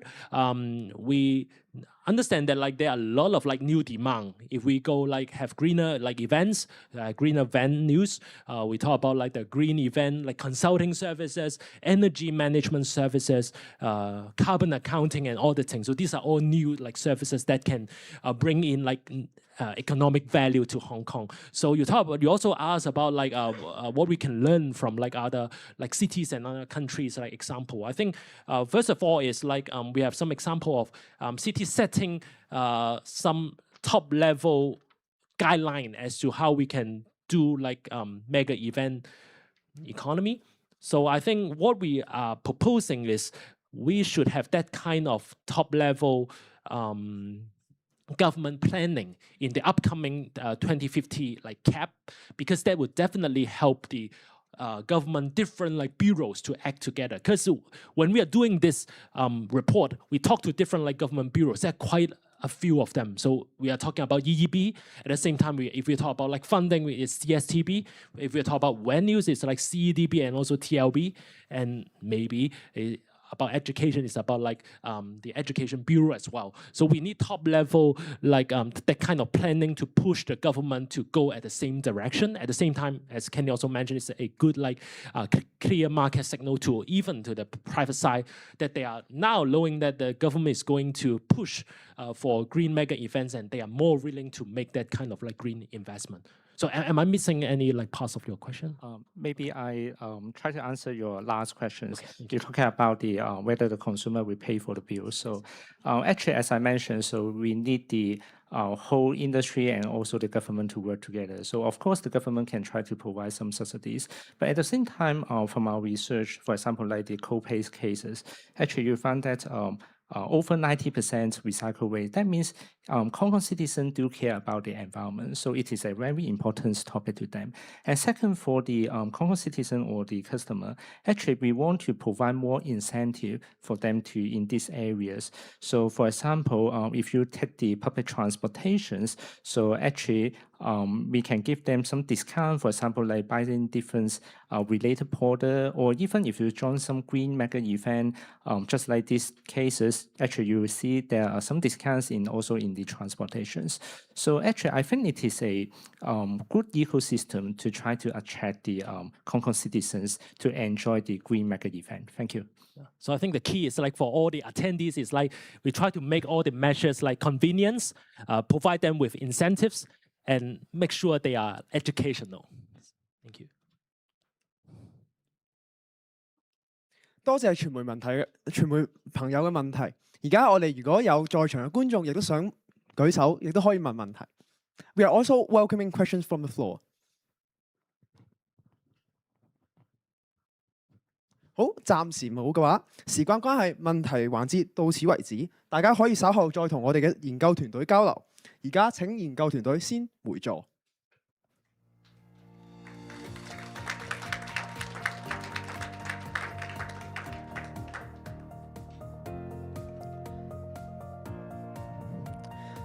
接落嚟，主題為文體商界推動綠色活動，共建綠色盛事之都嘅座談環節，將以英文舉行。Next up, we will move into our panel discussion, which will be conducted in English. After hearing from our research team, I think one thing is very clear. Hosting green mega events is a win-win. It has strong potential to drive economic growth while protecting our environment. Moving forward, it is also a crucial driver to maintain Hong Kong's competitiveness as a premier mega event capital. To further explore how we do this and how government policy can further support this agenda, we are honored to have a group of distinguished panelists with us today. They come from a wide mix of industries, including private capital, arts, culture, sports, and the MICE sector. Together, they will dive into the topic, a cross-sector dialogue on orchestrating green mega events. We look forward to hearing how the industry view event sustainability, what a green event actually looks like in practice, and how the right resources and government support can help Hong Kong host more green mega events. Now, let us welcome our panelists to the stage. Mr. Jean-Eric Salata, founder and owner of Central Coast Group, chair of EQT Group. Professor Anna Chan, director of the Hong Kong Academy for Performing Arts. Mr. Michael Duck, executive vice president, commercial development of Informa Marcus. Mr. Jamie Farndell, general manager of club development and sustainability of Hong Kong China Rugby. And our moderator, Dr. Jane Lee, president of our Hong Kong Foundation.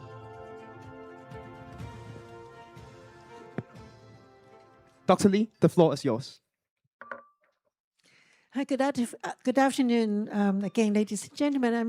I'm so pleased that we have so many people attending this launch today. It shows that actually the topic is very much welcome. And many people want to understand what we are going to talk about. And of course, because of the presence of the distinguished panel members, you also attract quite a number of attendants today. And now it is the time for discussion. And we shall have three parts. The first part is about the overall landscape of mega event, green mega event. To set the stage, could I invite each of you to spend about 3 minutes to share why it is important to incorporate environmental sustainability into mega event planning? Could you also briefly share how this is relevant to your industry or your organization's work? May I start with Sean? Thank you, Dr. Lee. And first of all, I just want to commend Kenny and Pascal and Katie on the fantastic report that you guys have put together. It's very detailed and really has some very practical recommendations. So let's give them a round of applause. Actually, it's really great work, and we're very lucky that we have that.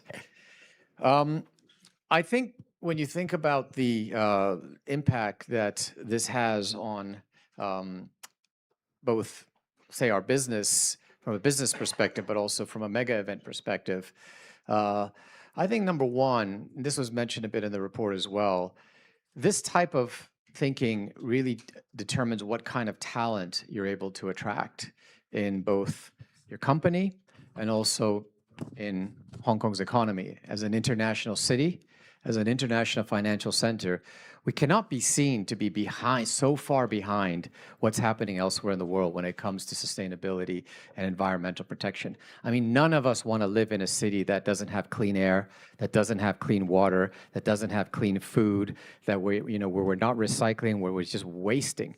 And it's actually very wasteful. I mean, I couldn't believe that 65% or whatever it is of the impact on the carbon emissions is from stuff that gets thrown away from these events.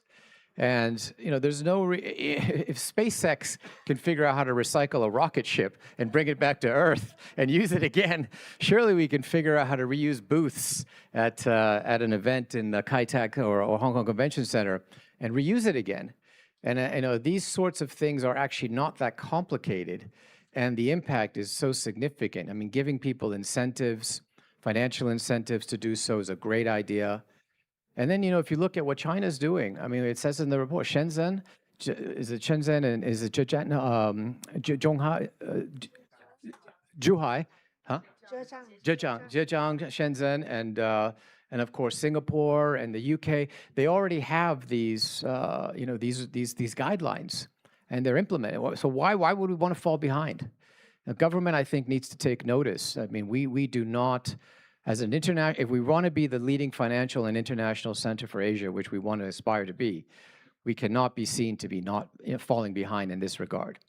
So I think, yes, it's important for environmental reasons. Our planet, it's our life support system, it's our home. This is the Earth. We only have one Earth. That's a good reason to do it. But also, Hong Kong, to remain competitive, we have to do this. It's very, very important. And that's the same lens we take, by the way, in our business, which is that we view sustainability as a way of value creation, attracting talent, and just protecting the future. Thank you, Sean. And Anna, how is it relevant to your organization? Thank you, Jane. First of all, I really think your report comes in a timely time because I come from the arts and cultural sector, and a lot of example Kenny's and his team has also shared. But let me share a little bit more. So in arts and culture, you mentioned about Arts Basel.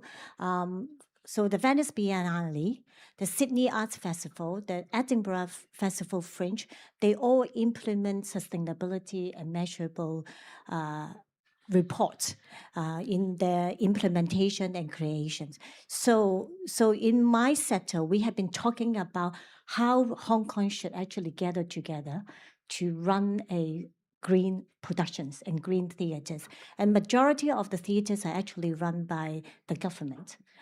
However, as we all know, is if the government doesn't do any sort of a drive, it's hard to change a mega engine. So I think this report will come in the good time. And then I also want to share that I think, Sean, you mentioned about the UK. Leading theatres in UK actually has developed and also implement something called the Theatre Green Book.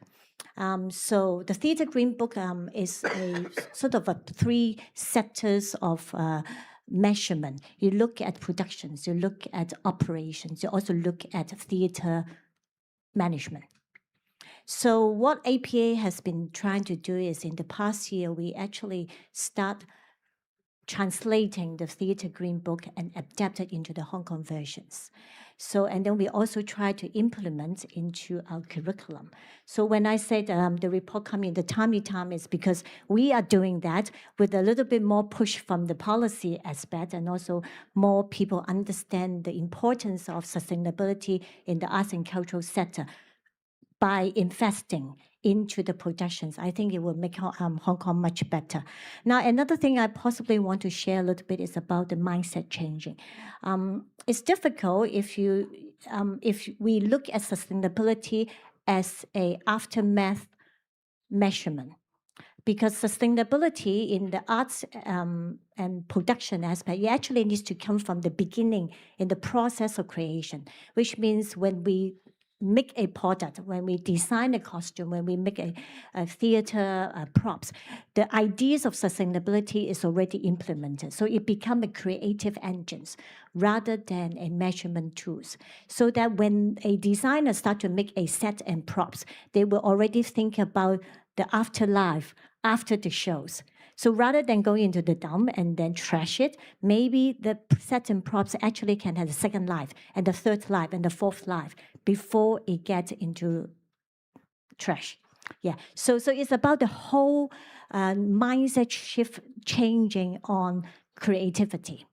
So maybe I share a little bit more later about how we did it. Sure. Thank you very much, Anna. And what about Mr. Michael Duck in your sector? How is it relevant to you? Thank you, Dr. Lee. Just to remind everybody, my company and former markets is a public limited company quoted on the Stock Exchange of London. We are the largest exhibition organizer globally, and we have over 800 exhibitions.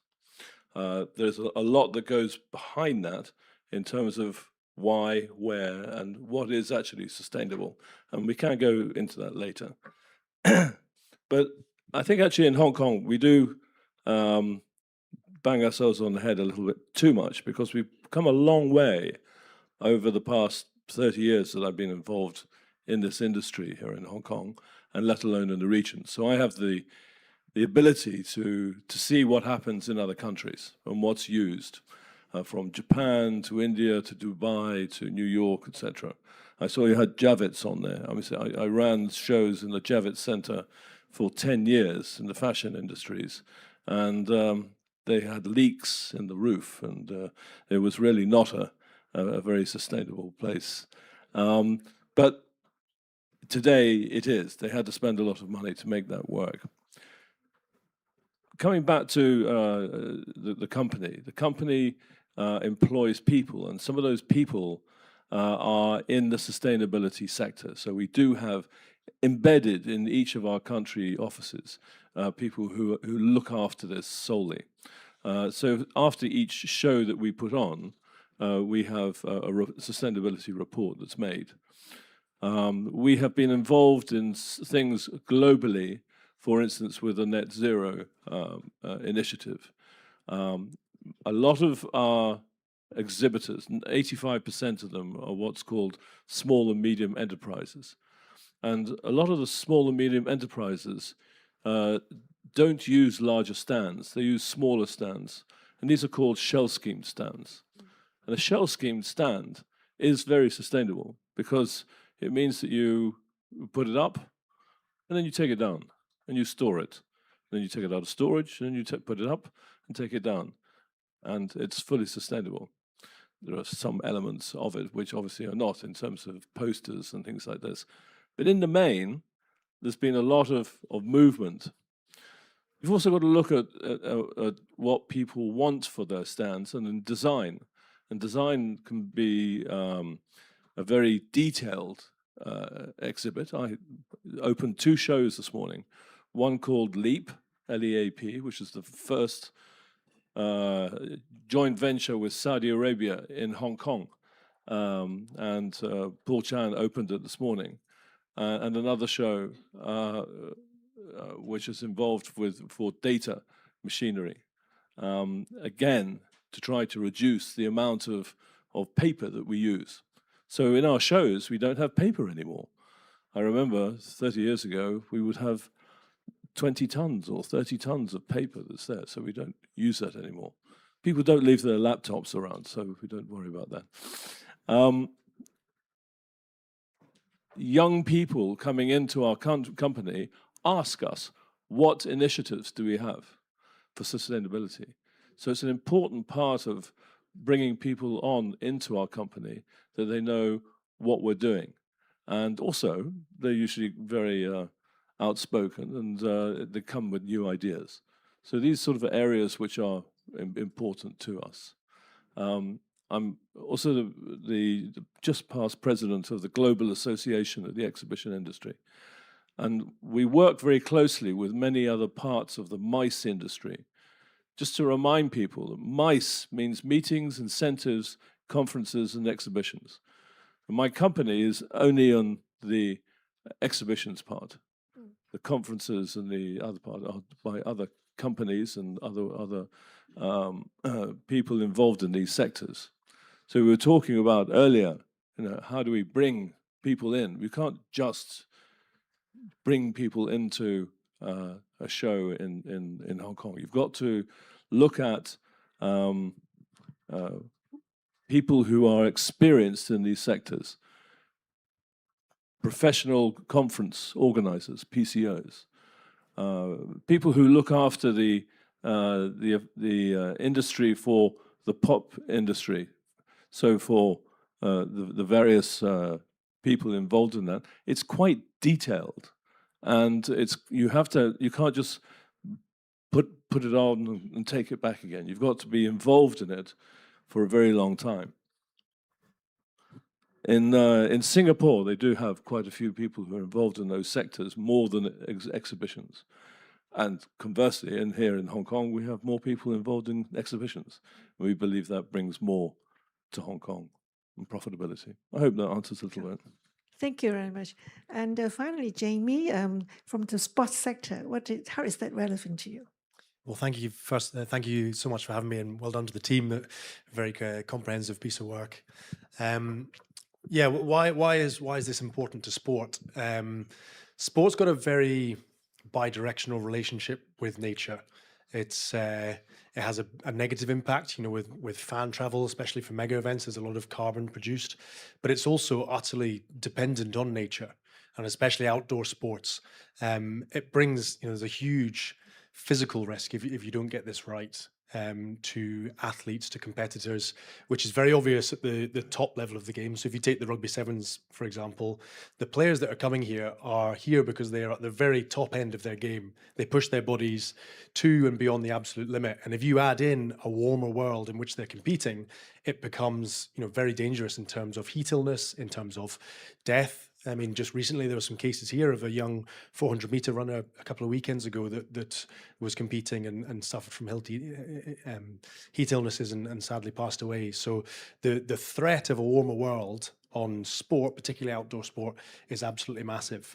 The second one I'd mention is very much a business risk. Again, especially for outdoor sports. I was involved in a piece of research that was United Kingdom focused, but we looked at the effects of a 1 degree warmer world, a 2 degree warmer world, and what that meant for sport. In terms of heat, that was one element. There was certain regions where there were an extra 30 days when we got to 2 degrees of warming, an extra 30 days above which it was unsafe for athletes to compete. So you're losing a big chunk of time. And in Hong Kong, we are on the front line of that. Right, we already in the summers have days where it's too hot. So any push beyond that limit pushes us way beyond. So the ability to put on sports events, the sea level rise was one within the United Kingdom. 1 in 10 stadiums in the United Kingdom was put at risk from sea level rise and flooding. Extreme events here, black rain, thunderstorms. There's so much extra risk that comes with a warmer world. And Hong Kong China Rugby is an extreme example where the Hong Kong Sevens is our income. if over that weekend there is an event which means we can't put on our event, that's absolutely devastating. So there's that at the top end, but for sport, whatever level it is, whether it's a community game that's organized, whether it's a large scale mega event, the ability to put on sports events, we are utterly dependent on nature, and we have a negative impact on nature as well. Thank you very much. Now we have sharing of views from different sectors, from sports, from MICE, from performing arts, and also from the private sector. And of course, we understand that when it comes to execution, it's always we are facing more challenges than the conceptual benefits of it. And in the second session, shall we invite the panelists to share the challenges they are facing in the specific sector? To start with, Sean, you're actually very nice. You've been sponsoring climate governance in the universities. You've been doing a lot of things to advocate and support green and sustainability.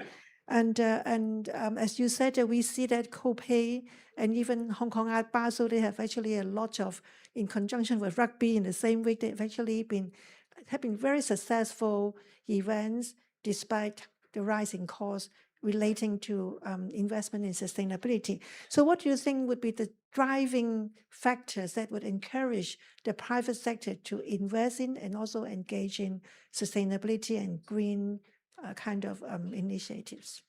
Yeah, I think you have to look at this through the lens of what's the cost of not doing it as well. For example, for Hong Kong, what's the cost of not doing this? How many events will migrate to other venues, for example? What will be the impact on Hong Kong's standing and reputation? Ultimately, what will be the impact on Hong Kong's environment? And it just kind of has a trickle-on effect. And so when we look at this in our business, for example, we think about it in terms of value creation.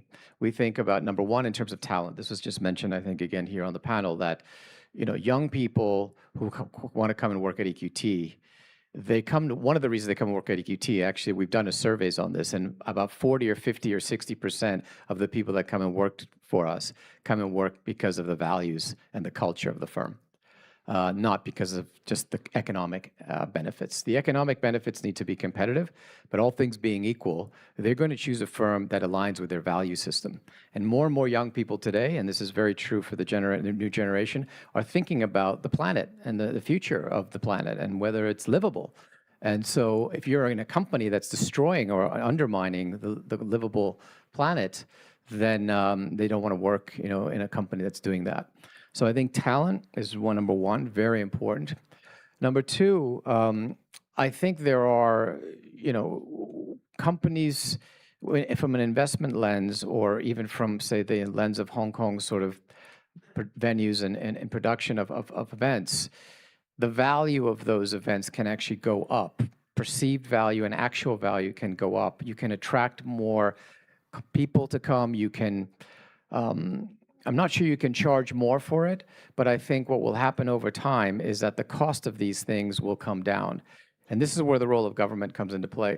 Government needs to be a catalyst to kickstart some of these initiatives, to get them going. And then once you've kickstarted them, the sort of the market forces can come into play, and they can be just as cost competitive as rebuilding a booth every year can become just as cost competitive as reusing the booth and storing it once the market forces are given a chance. And then people become innovative, and then you have the carbon credit markets as well, which it's likely that there's going to be some sort of carbon tax introduced at some point globally. It's already in Europe. It's starting to happen in China. There's in certain segments of the economy.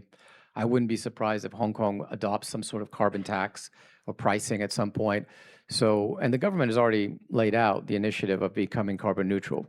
So I think there will be an economic logic in becoming more carbon neutral over time for anyone from a business standpoint and from an economic standpoint, in addition to the talent standpoint and competitiveness standpoint. Great, thank you very much. Well, Anna, you've been doing very well at Performing Arts Academy. You just mentioned that you have a green book, kind of a theatre green book that you've been trying to apply in your institution. And would you like to share more with us how you would introduce to the audience and how you could embed sustainability directly into the heart of art and culture production and performance? I think the key point is about the value and why we want to do that in the academy as a higher education institution to start first, rather than lobbying to the industry to kickstart on some kind of initiative, because we believe cultivating the next generation of artists who embedded with the understanding of sustainability is better future for Hong Kong. Because it's hard to have a mindset shift. There's a lot of practitioners, artists, production managers, theater designers. They have been operating in the mode for decades. And the funding model in Hong Kong at the moment is quite constrained. So as the reports also said, a lot of productions, if it needs to go green, it actually costs more. So if investment is limited, funding is limited, in order to maintain a very high quality of productions, sometimes artists will sacrifice on going green. However, we believe that if in our education training, we start instilling the value aspect of going greens and the impact it can actually change in Hong Kong and the region and in the world, I believe these young artists, when they graduate from us, they go into the industry, they will be able to actually influence the practitioners and change the norms of the industry practice. And also, I think I remember what Sean was saying, that sustainability and also environmental issues and creativities can actually go in hands, advance together. So that's drive why APA would like to start making the initiation first. And in addition to that, APA also has 7 theaters. I don't know if anyone actually came to visit us. We have 7 professional theaters, and each year's production is part of our learning practices. So again, we want to collect more examples, more case studies, so that we can share with the industry. As I shared before, and also the report mentioned that art events and production actually has 4 major emissions sources. One is definitely the production materials. We build, we use, and we trash. And every single production is about a week, because no one would like, it's a little bit different from exhibition. You can recycle the booth, but no one would like to recycle the same set, the same costumes, because it looks identical. So in order to have a new ideas, people would tend to trash it.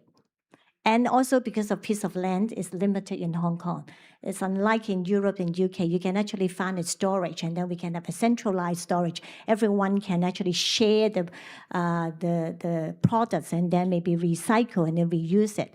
So for all the limited resources, limited of land, is therefore very difficult to change this mindset. Secondly, is also the energy consumption. Now, art and technology are booming. Technology actually use more energy consumptions. It does. Imagine how many machines. If you go to a new theater now, instead of having 8 speakers, they're actually telling you I have 80 speakers. And the 80 speakers, how many energy is actually consumption? And also projections, trackers. So even though in Hong Kong, a lot of theaters are already changing LED light to reduce the energy consumption, however, there are new technology bringing in, so that actually make up the saving energy into another energy consumption. So again, this is about how we actually creatively, from the whole creation process, integrating energy reductions. Now, thirdly is about travel and fridge. And a lot of international production actually needs to travel. You cannot not travel. But how do we reduce the carbon footprint when we travel? Now, there's always a conversation I had with the Hong Kong Arts Festival, who has been almost over 40, actually 50 years soon. So this international festival, they basically bring international program to Hong Kong. If they can actually start looking at reducing carbon footprints, and then we can actually have a good example for the cultural sector to learn about minimizing this travel and freight. Now, another issues, another sort of carbon emission is about our audience. A lot of people don't think about participants. I also believe participant is a way that we can actually look into reducing carbon footprint. So for example, if the festival is encouraging everyone to take public transport as opposed to having more car park, that is also a way. And then the journey from taking public transport, if they can also create some kind of creativity through the journey from home to the theater. Now, this is about creation. It's about programming. It's about the whole strategies behind making a production. So the example I will use from the Theatre Green Book, again, is very UK and Eurocentric Theatre Green Book. And it has already been translated in the context in Australia, Taiwan, Singapore, Japan, and Korea. What missing is here. So that's the reason why we want to change it and adapt it in Hong Kong, and because we believe it's important to build it into a pedagogical approach. If it can become a pedagogical approach, and then we are closing up the ecosystem from learning, then the student coming out, and then we will be able to implement and then contribute, and then making the productions cycle in a different future. That's how we believe. Now, let me share a little bit about the Theatre Green Book. The Theatre Green Book is very easy to adapt. They have 3 levels. Basically, a beginner's level. It's like a baseline level. As long as you want to change, you look at all these criteria, it's very easy to adapt. And then the second level will go into the intermediate, and then also go into the advanced level. So these 3 different levels provide a tiers for escalation and tiers of practices. What are lacking at the moment, we find that is the alliance in Asia. So if you look at the Theatre Green Book started in UK and then it implemented in Europe, and the European becomes a circuit of alliance. I think it's also very important for us to learn from Asia, our alliance, and to create a much stronger force so that we can actually implement sustainability into the Asian context. Thank you very much, Hannah. And Michael, well, you actually are the creator of the so-called Better Stance program in your organization. And can you share with us some real-life cases or data which could prove the effectiveness and also this impact? And what could be the incentive to encourage other organizations in your sector to adapt or adopt similar programs in their operation?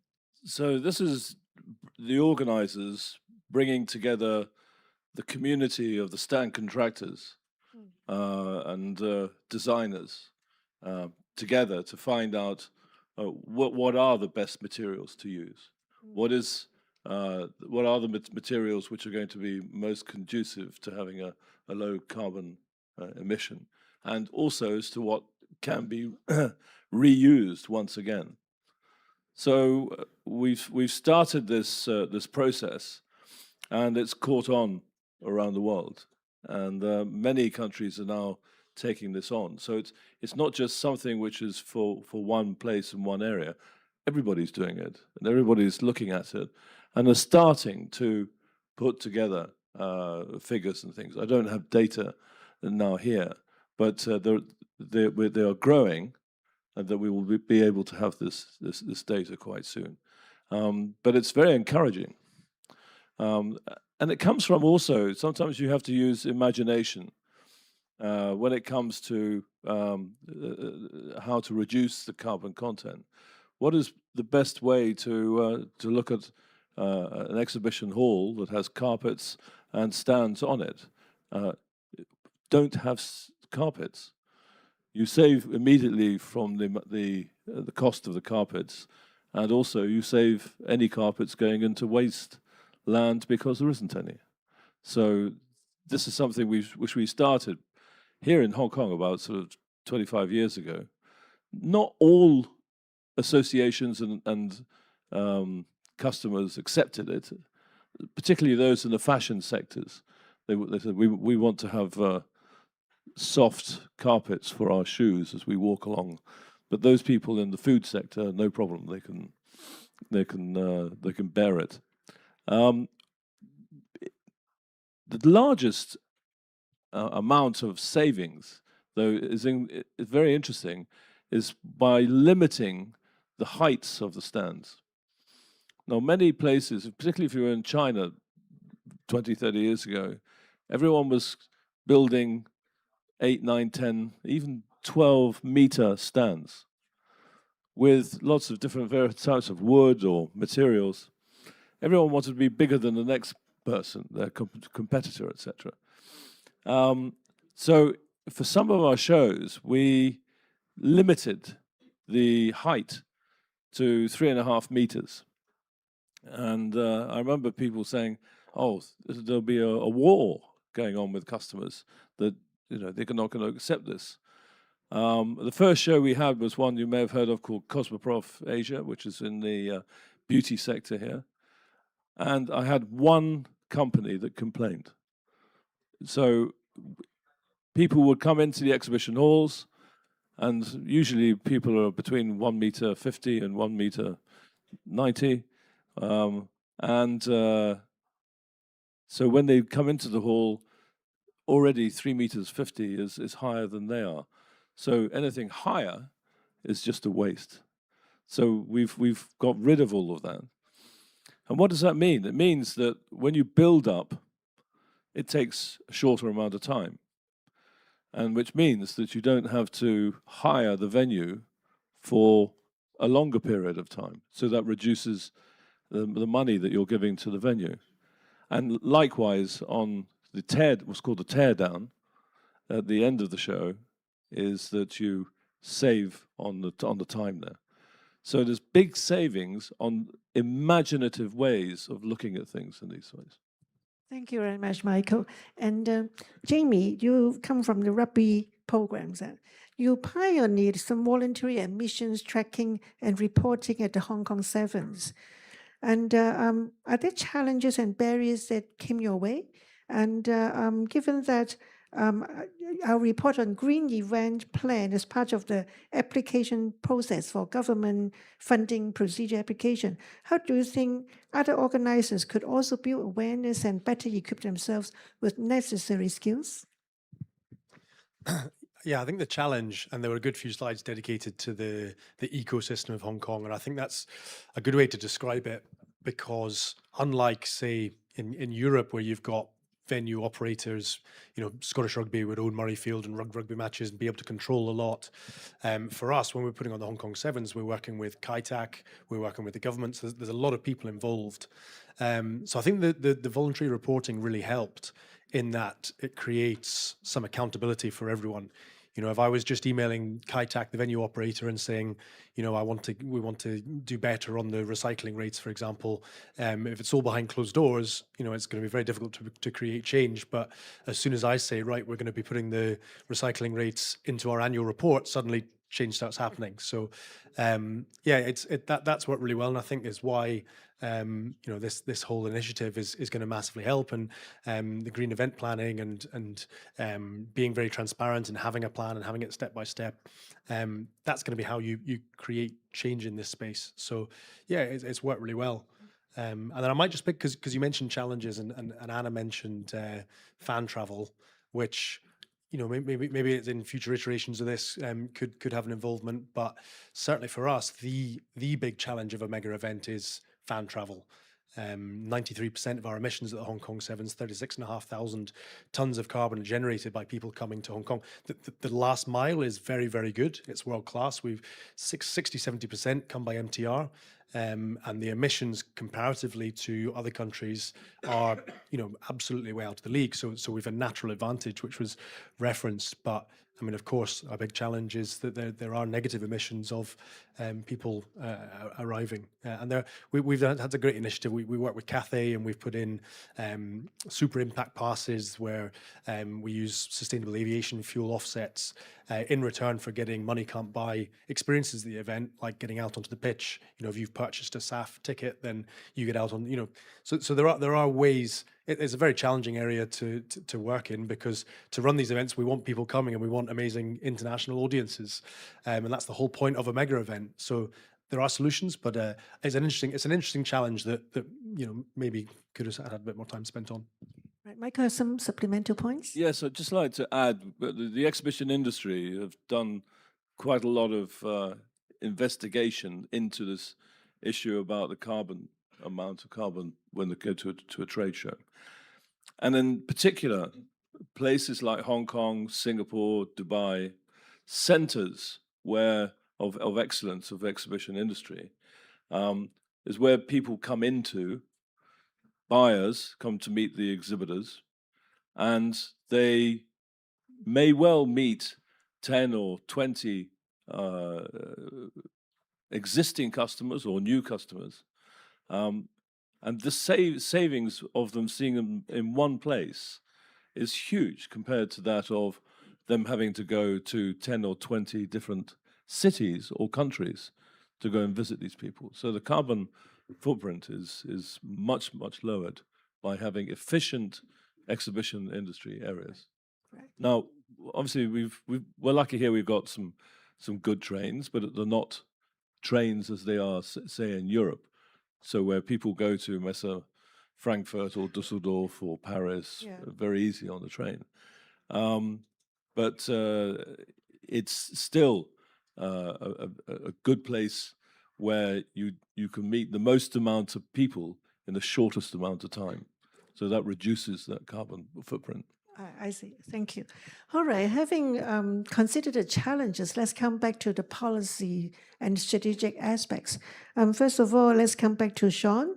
Well, as a leader of the private sector, what do you think are the most critical factors that could actually transform Hong Kong from just a mega event capital to become a green mega event capital? I think if I were to sum it up, I would say that there's some very good recommendations that have been generated in this report. A lot of research has gone into it. There's no need to second guess them. I think the government needs to take the lead now and implement those recommendations, because the only way this is truly going to happen, we cannot put the cost on the consumer. I mean, this is a question that was asked earlier, and we've been sort of talking around the issue, but the fact is that you cannot ask consumers to pay this premium at the moment. It's just not going to work. So the government needs to start the process by being a catalyst for change, creating these. It has to be done in a phased manner, I imagine. You can't do it all at once, but you do it in a phased manner. There's some incentive programs that have been outlined in the report, which are very practical, very workable, like giving people 10% discount if you use reusable booths, and or for the big mega events. I would say for the big mega, like concerts and things, it really should be pushed onto the promoters and the event, the acts themselves, rather than onto the ticket prices of the consumers. I think ultimately, what's happening here is that there is a cost associated with all this. It's just not being priced. So for 100 years, since industrialization began, we've been using the environment and extracting from the environment and not actually charging any price for that, extracting any price for that, using it for free. And now we're saying, well, there's a cost associated with going green. Well, there's not really there's always been a cost associated with going green. When you fill up a landfill, there's a cost associated with that. It's just that we're not charging for it. So ultimately, these costs are going to be reflected either through carbon pricing or some other mechanisms, or through regulation. And I think the regulation or the guidelines, if you want to call them that, is where we can start, by imposing some sort of requirements, minimum requirements for these events, and some incentives, and do it in a phased manner. I think the report outlines the path forward. Sure, thank you very much. And I come back to you again. Well, when we talk about green event, you just pointed out talent development is very important. And when we interviewed you a while ago, you did mention about building in the curriculum, and that is very important. And that's why we have learned from you and incorporated some of your suggestions in our report. And further than that, do you think there are still unique challenges that confront talent development issues? And also, what other academic institutions or relevant institutions could better prepare themselves to incorporate these into their courses? First of all, thank you for taking the suggestions. We have tried to incorporate into the curriculum, as I mentioned, about the Theatre Green Book, but that is not the only beginning. The challenges is actually cross-interdisciplinary curriculum restructuring, because by default, our artists never have any encounter with scientists, with data and analytic, finance people. They are just purely concentrate on making artwork. But now if you start asking them to calculate carbon footprint and analyzing the data and then start collecting this is completely new set of knowledge and skills. And therefore what we are trying to do in the APA is also to upskills and then do more cross-departmental curriculum structure change. Now that takes a major shift. It's not easy. I have to say it's very, very difficult. But what we can do is, because we built on from a production, so we are able to bring in people, talent from different sources to work together. Now, if I'm happy to see that you are also proposing the H university to start looking at training the talents that has skills to look at sustainability measurements, particularly on the measurements. I would actually suggest further is bring the people that making arts and making culture to dialogue with the faculties, because only by taking a case studies, they will be able to implement a real situation, because it's very difficult. It's not as simple as just measuring by the measurement tools, because making artwork is very complex. Sometimes, and most importantly, also making an artwork to sustain on a high level of excellence is another challenge. So I think by bringing people together, by bringing a real case together, we will be able to generate maybe a Hong Kong measurement tools. I think that is important. Asia measurement tools is also important. Now, another what we're trying to do is also enhance our students, the artists' measurement literacy gap. So instead of just working with other partner, I think artists also needs to understand how to measure, so that they equip with the skill. Just like now when technologies are all developing, I think artists should also embrace AI and technology skills so that they are able to dialogue. Otherwise, they again, without a very deep dialogue and conversation, there's always a gap. There's always a gap about what they need, and there's always a gap between what they want to achieve in terms of artistic achievement. I think, and also I mentioned about possibly a lot of lobbying needs to be done, led by the government, and then the government also bringing business sector and different sector to work collaboratively. Artists always have this kind of impression. Going green, does that mean restricted artistic freedom? Because you have to, based on measurement. So more dialogue and more opportunities to lead by the government, and with the incentive in terms of investment, with the incentive of maybe having a green production, they will have more opportunities to export outside and then become a case of reference for Hong Kong. I think that will make more artists more willing to do something different. And Michael, as an international exhibitor, can you really share with us, if you want to convince our government, the first step, which could be very impactful in promoting sustainability, what would you recommend to our government? It's not something that one person does. I think we have associations here. The Hong Kong ESIA, which was mentioned in the presentation, is a good lobbying group across all sectors of the industry, in the exhibition industry. And when we rattle the cages of the government, they do listen. And I have to say, in these last 5 years in particular, the CBD, Invest Hong Kong, TDC, etc., have been listening. And so it is good that we are able to talk a similar language, because they know what's better for Hong Kong.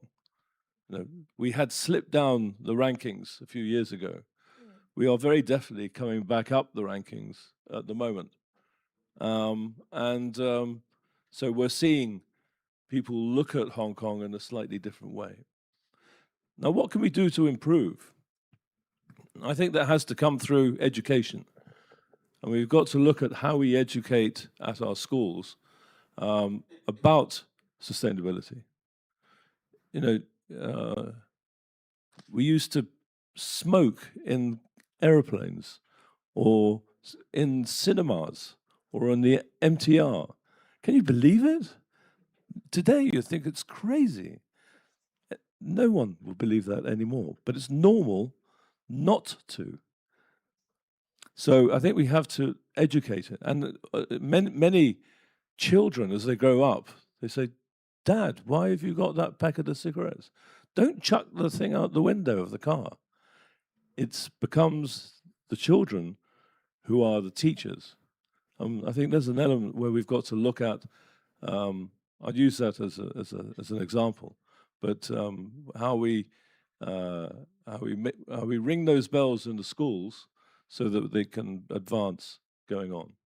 Right. So you're suggesting that public education as well as enforcement by public policy would be important factors Mix, yes. when working this out. Thank you. And finally, Jamie, coming back to the sports sector, how can the government better support organizers like Hong Kong China Rugby in scaling up green initiatives to achieve long-term sustainability? I don't think this report is far off in what it lays out. I think a good framing for it that I use a bit is that you've got defensive sustainability and offensive sustainability. And I think on the defensive side, I'm using sports terms. On the defensive side, what I mean is the measurement, the carbon, the electricity. You know, there's things that you know where you are and you know you need to reduce it, right? And I think that's relatively straightforward, and a lot that we've laid out in terms of policy, in terms of reporting, in terms of reductions. You know, I think pretty much what this report lays out is exactly how you do that. The offensive bit is the bit that really I get really excited about and is so relevant to this sector, which is the influence that we can have at mega events. There's a piece of research I always reference that MIT did on global influence throughout time. It's an online tool. It's worth Project Pantheon. If you have a look, you can slide the timescale and see who had influence. And in the 1600s, it was religious figures, it was poets, it was politicians. If you slide it up to today, 70% of global influence belongs to sports people. But, you know, scientists used to be really high. Scientists are less than 1% now, and they're the people we should be listening to, right? So sport has this platform. There's research on the level of trust that people have. Hearing something from someone I know is number one. Your sports team being associated with is number two, right? So there's huge levels of trust. One for the translators, topophilia is a great word. That sort of love of place. And when you're sitting in a stadium, and I imagine it's very applicable to mega events, when you're sitting in a stadium, your love of your city, your love of your team, your love of your place, you know, really, really high, your emotional effervescence, and how that links into your urge to protect your place and your, you know, urge to act sustainably. So there's what I mean by this offensive thing is what we can use. The thing that sets our industries apart from other industries is the influence that we can have in this space. Much more difficult to quantify, to put down in a report, to put down in a policy.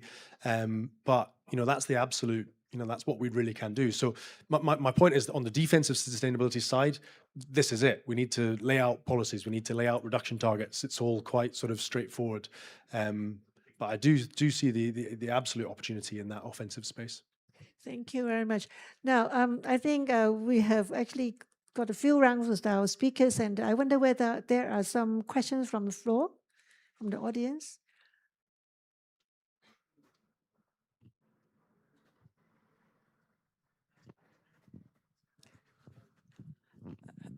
Thank you so much. It's excellent research and presentations.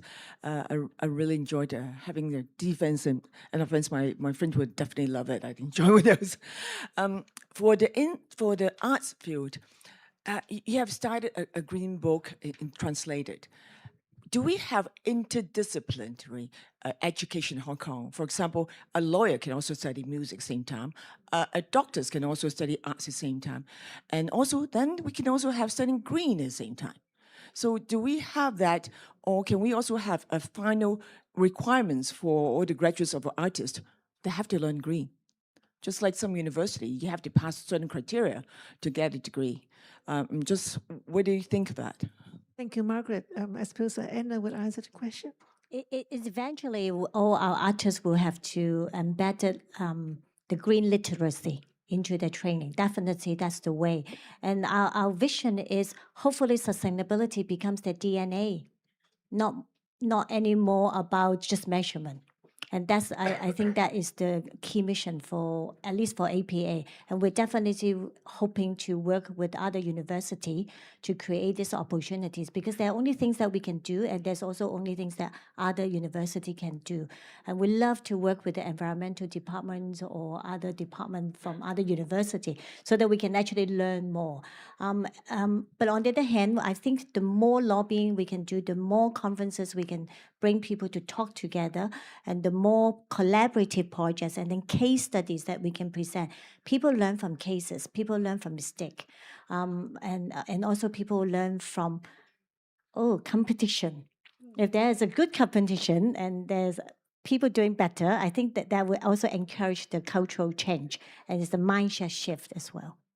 Maybe I just want to add one more point to that, Margaret. I think it's a very good question. And coming back to the point that Michael just made about education, one of the things that I've been involved with some universities around the world is helping to embed sustainability courses across different disciplines. So if you're at business school, you would try to have some sustainability angle in each case study.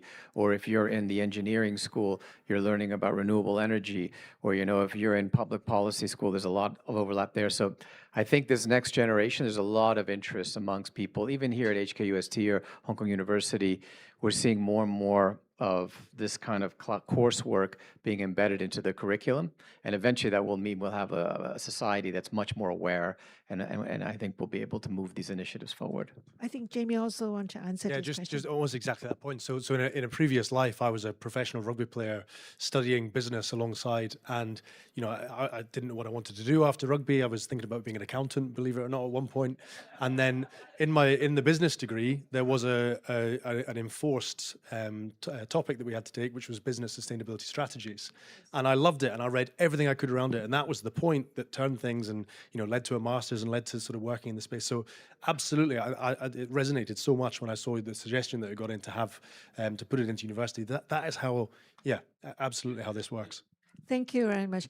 One final question, if there's any from the floor. If not, thank you very much. We actually overrun a little bit, but thank you very much once again for joining us. Thank you to all our panelists for insightful sharing and discussion. Please be seated.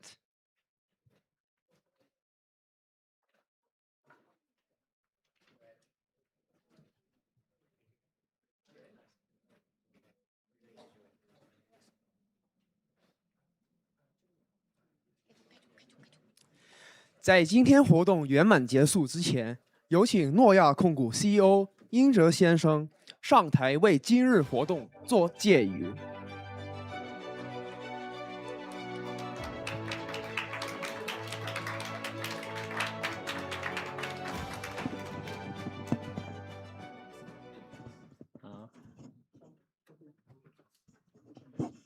好，谢谢那个坚立，谢谢各位今天参与这样一个活动。我想今天团结香港基金选择诺亚这个场地参与这个活动的话，可能也是考虑到绿色环保，因为我们在这个场地的话，其实举办了非常多的活动。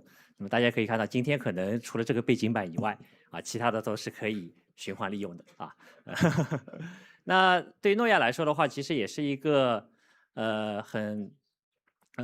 我们在2017年开始就已经开始把 ESG 作为一个非常重要的策略在我们的业务当中。诺亚是2010年在纽交所上市，同年的话，我们在2022年在香港港交所两地上市，所以说我们现在也算是一个香港的上市公司。我们在香港的在业务当中的话，我们主要是有2块，一块是财富管理的业务，一块是资产管理的业务。那在 ESG 的领域的话呢，我们已经把我们在那个跟可持续发展投资的相关的投资的策略投资理念的话，已经融入到我们的就是筛选标准当中所以说在日常的应用当中的话，其实有很多的行动在开展。但我今天的话听了团结香港基金的这个新发布的一个报告我们还是非常的有启发因为不仅仅是在投资端其实跟我们在那个供应侧其实说有需求侧、供应侧，还有生态侧有13个建议其实在我们所服务的客户端其实也同样有很多的应该去在 ESG 的领域的话去那个探索和尝试的因为我们服务的客户大概整个规模的话大概有2500亿人民币以上那大概300多亿美金其实更重要的是我们70%-80%的客户都是民营企业家，就中小的民营企业家企业家他们在过去的话可能是在国内，但最近的话我们也发觉越来越多的我们的客户的话开始住到香港同时的话在香港的话也开始有很多的公司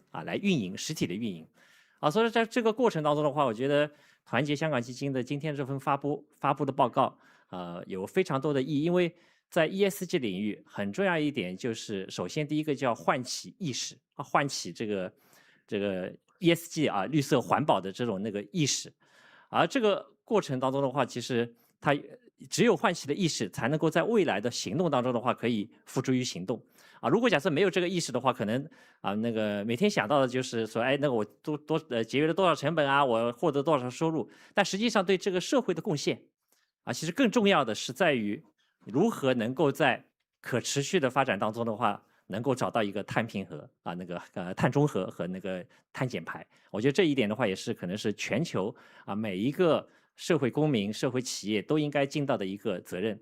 那所以说我就说今天的话其实对我们来说也是一个学习至少是我们办这个活动以后的话呢我相信团结香港基金肯定会做这次活动的一个测算到底有多少的那个碳产生那我想对于我们来说的话，我们也经常办很多大大小小的活动那以后的话在这个上面的话应该从意识上面再转到行动上面，对每一次活动的话做一些碳计算然后的话那个对于整个的那个社会能够提高很多的一个贡献那个让这个社会的话变得更美好我觉得再次感谢大家的到来那个也感谢团结香港基金选择诺亚的场地那个来举办这样一个非常有意义的活动谢谢大家，我希望能够在未来能够跟大家共同的在 ESG 的道路上面那个继续朝前走，谢谢大家。謝謝尹總，請回座。今日嘅盛世而行，構建香港綠色盛事之都發布會暨座談會已經嚟到尾聲。我謹代表基金會再一次多謝各位分享及出席嘉賓以及傳媒朋友嘅支持同埋出席。同時，我亦都特別鳴謝我哋嘅策略夥伴 Central Cove Group、支持夥伴李寧有限公司，以及今日活動合作夥伴方舟集團控股香港有限公司嘅鼎力支持。On behalf of the Foundation, we would like to once again extend our sincere thanks to all our distinguished guests, speakers, members of the media, and everyone here today for your support and participation. We would like to express our special thanks to our strategic partner, Central Cove Group, our supporting partner, Li Ning Company Limited, and our event partner, ARK Group Holdings Hong Kong Limited, for their generous support. We look forward to seeing you again at our next event. We will soon be hosting a dialogue as part of the Entrepreneurship Series on the 16th of July, featuring Yi Li, co-founder and CEO of FarmWorks, as she shares her journey of building a business from the ground up in Kenya. Please scan the QR code to sign up, and we look forward to welcome you there. Thank you very much. 希望喺下一場團結香港基金嘅活動再次同大家見面。多謝。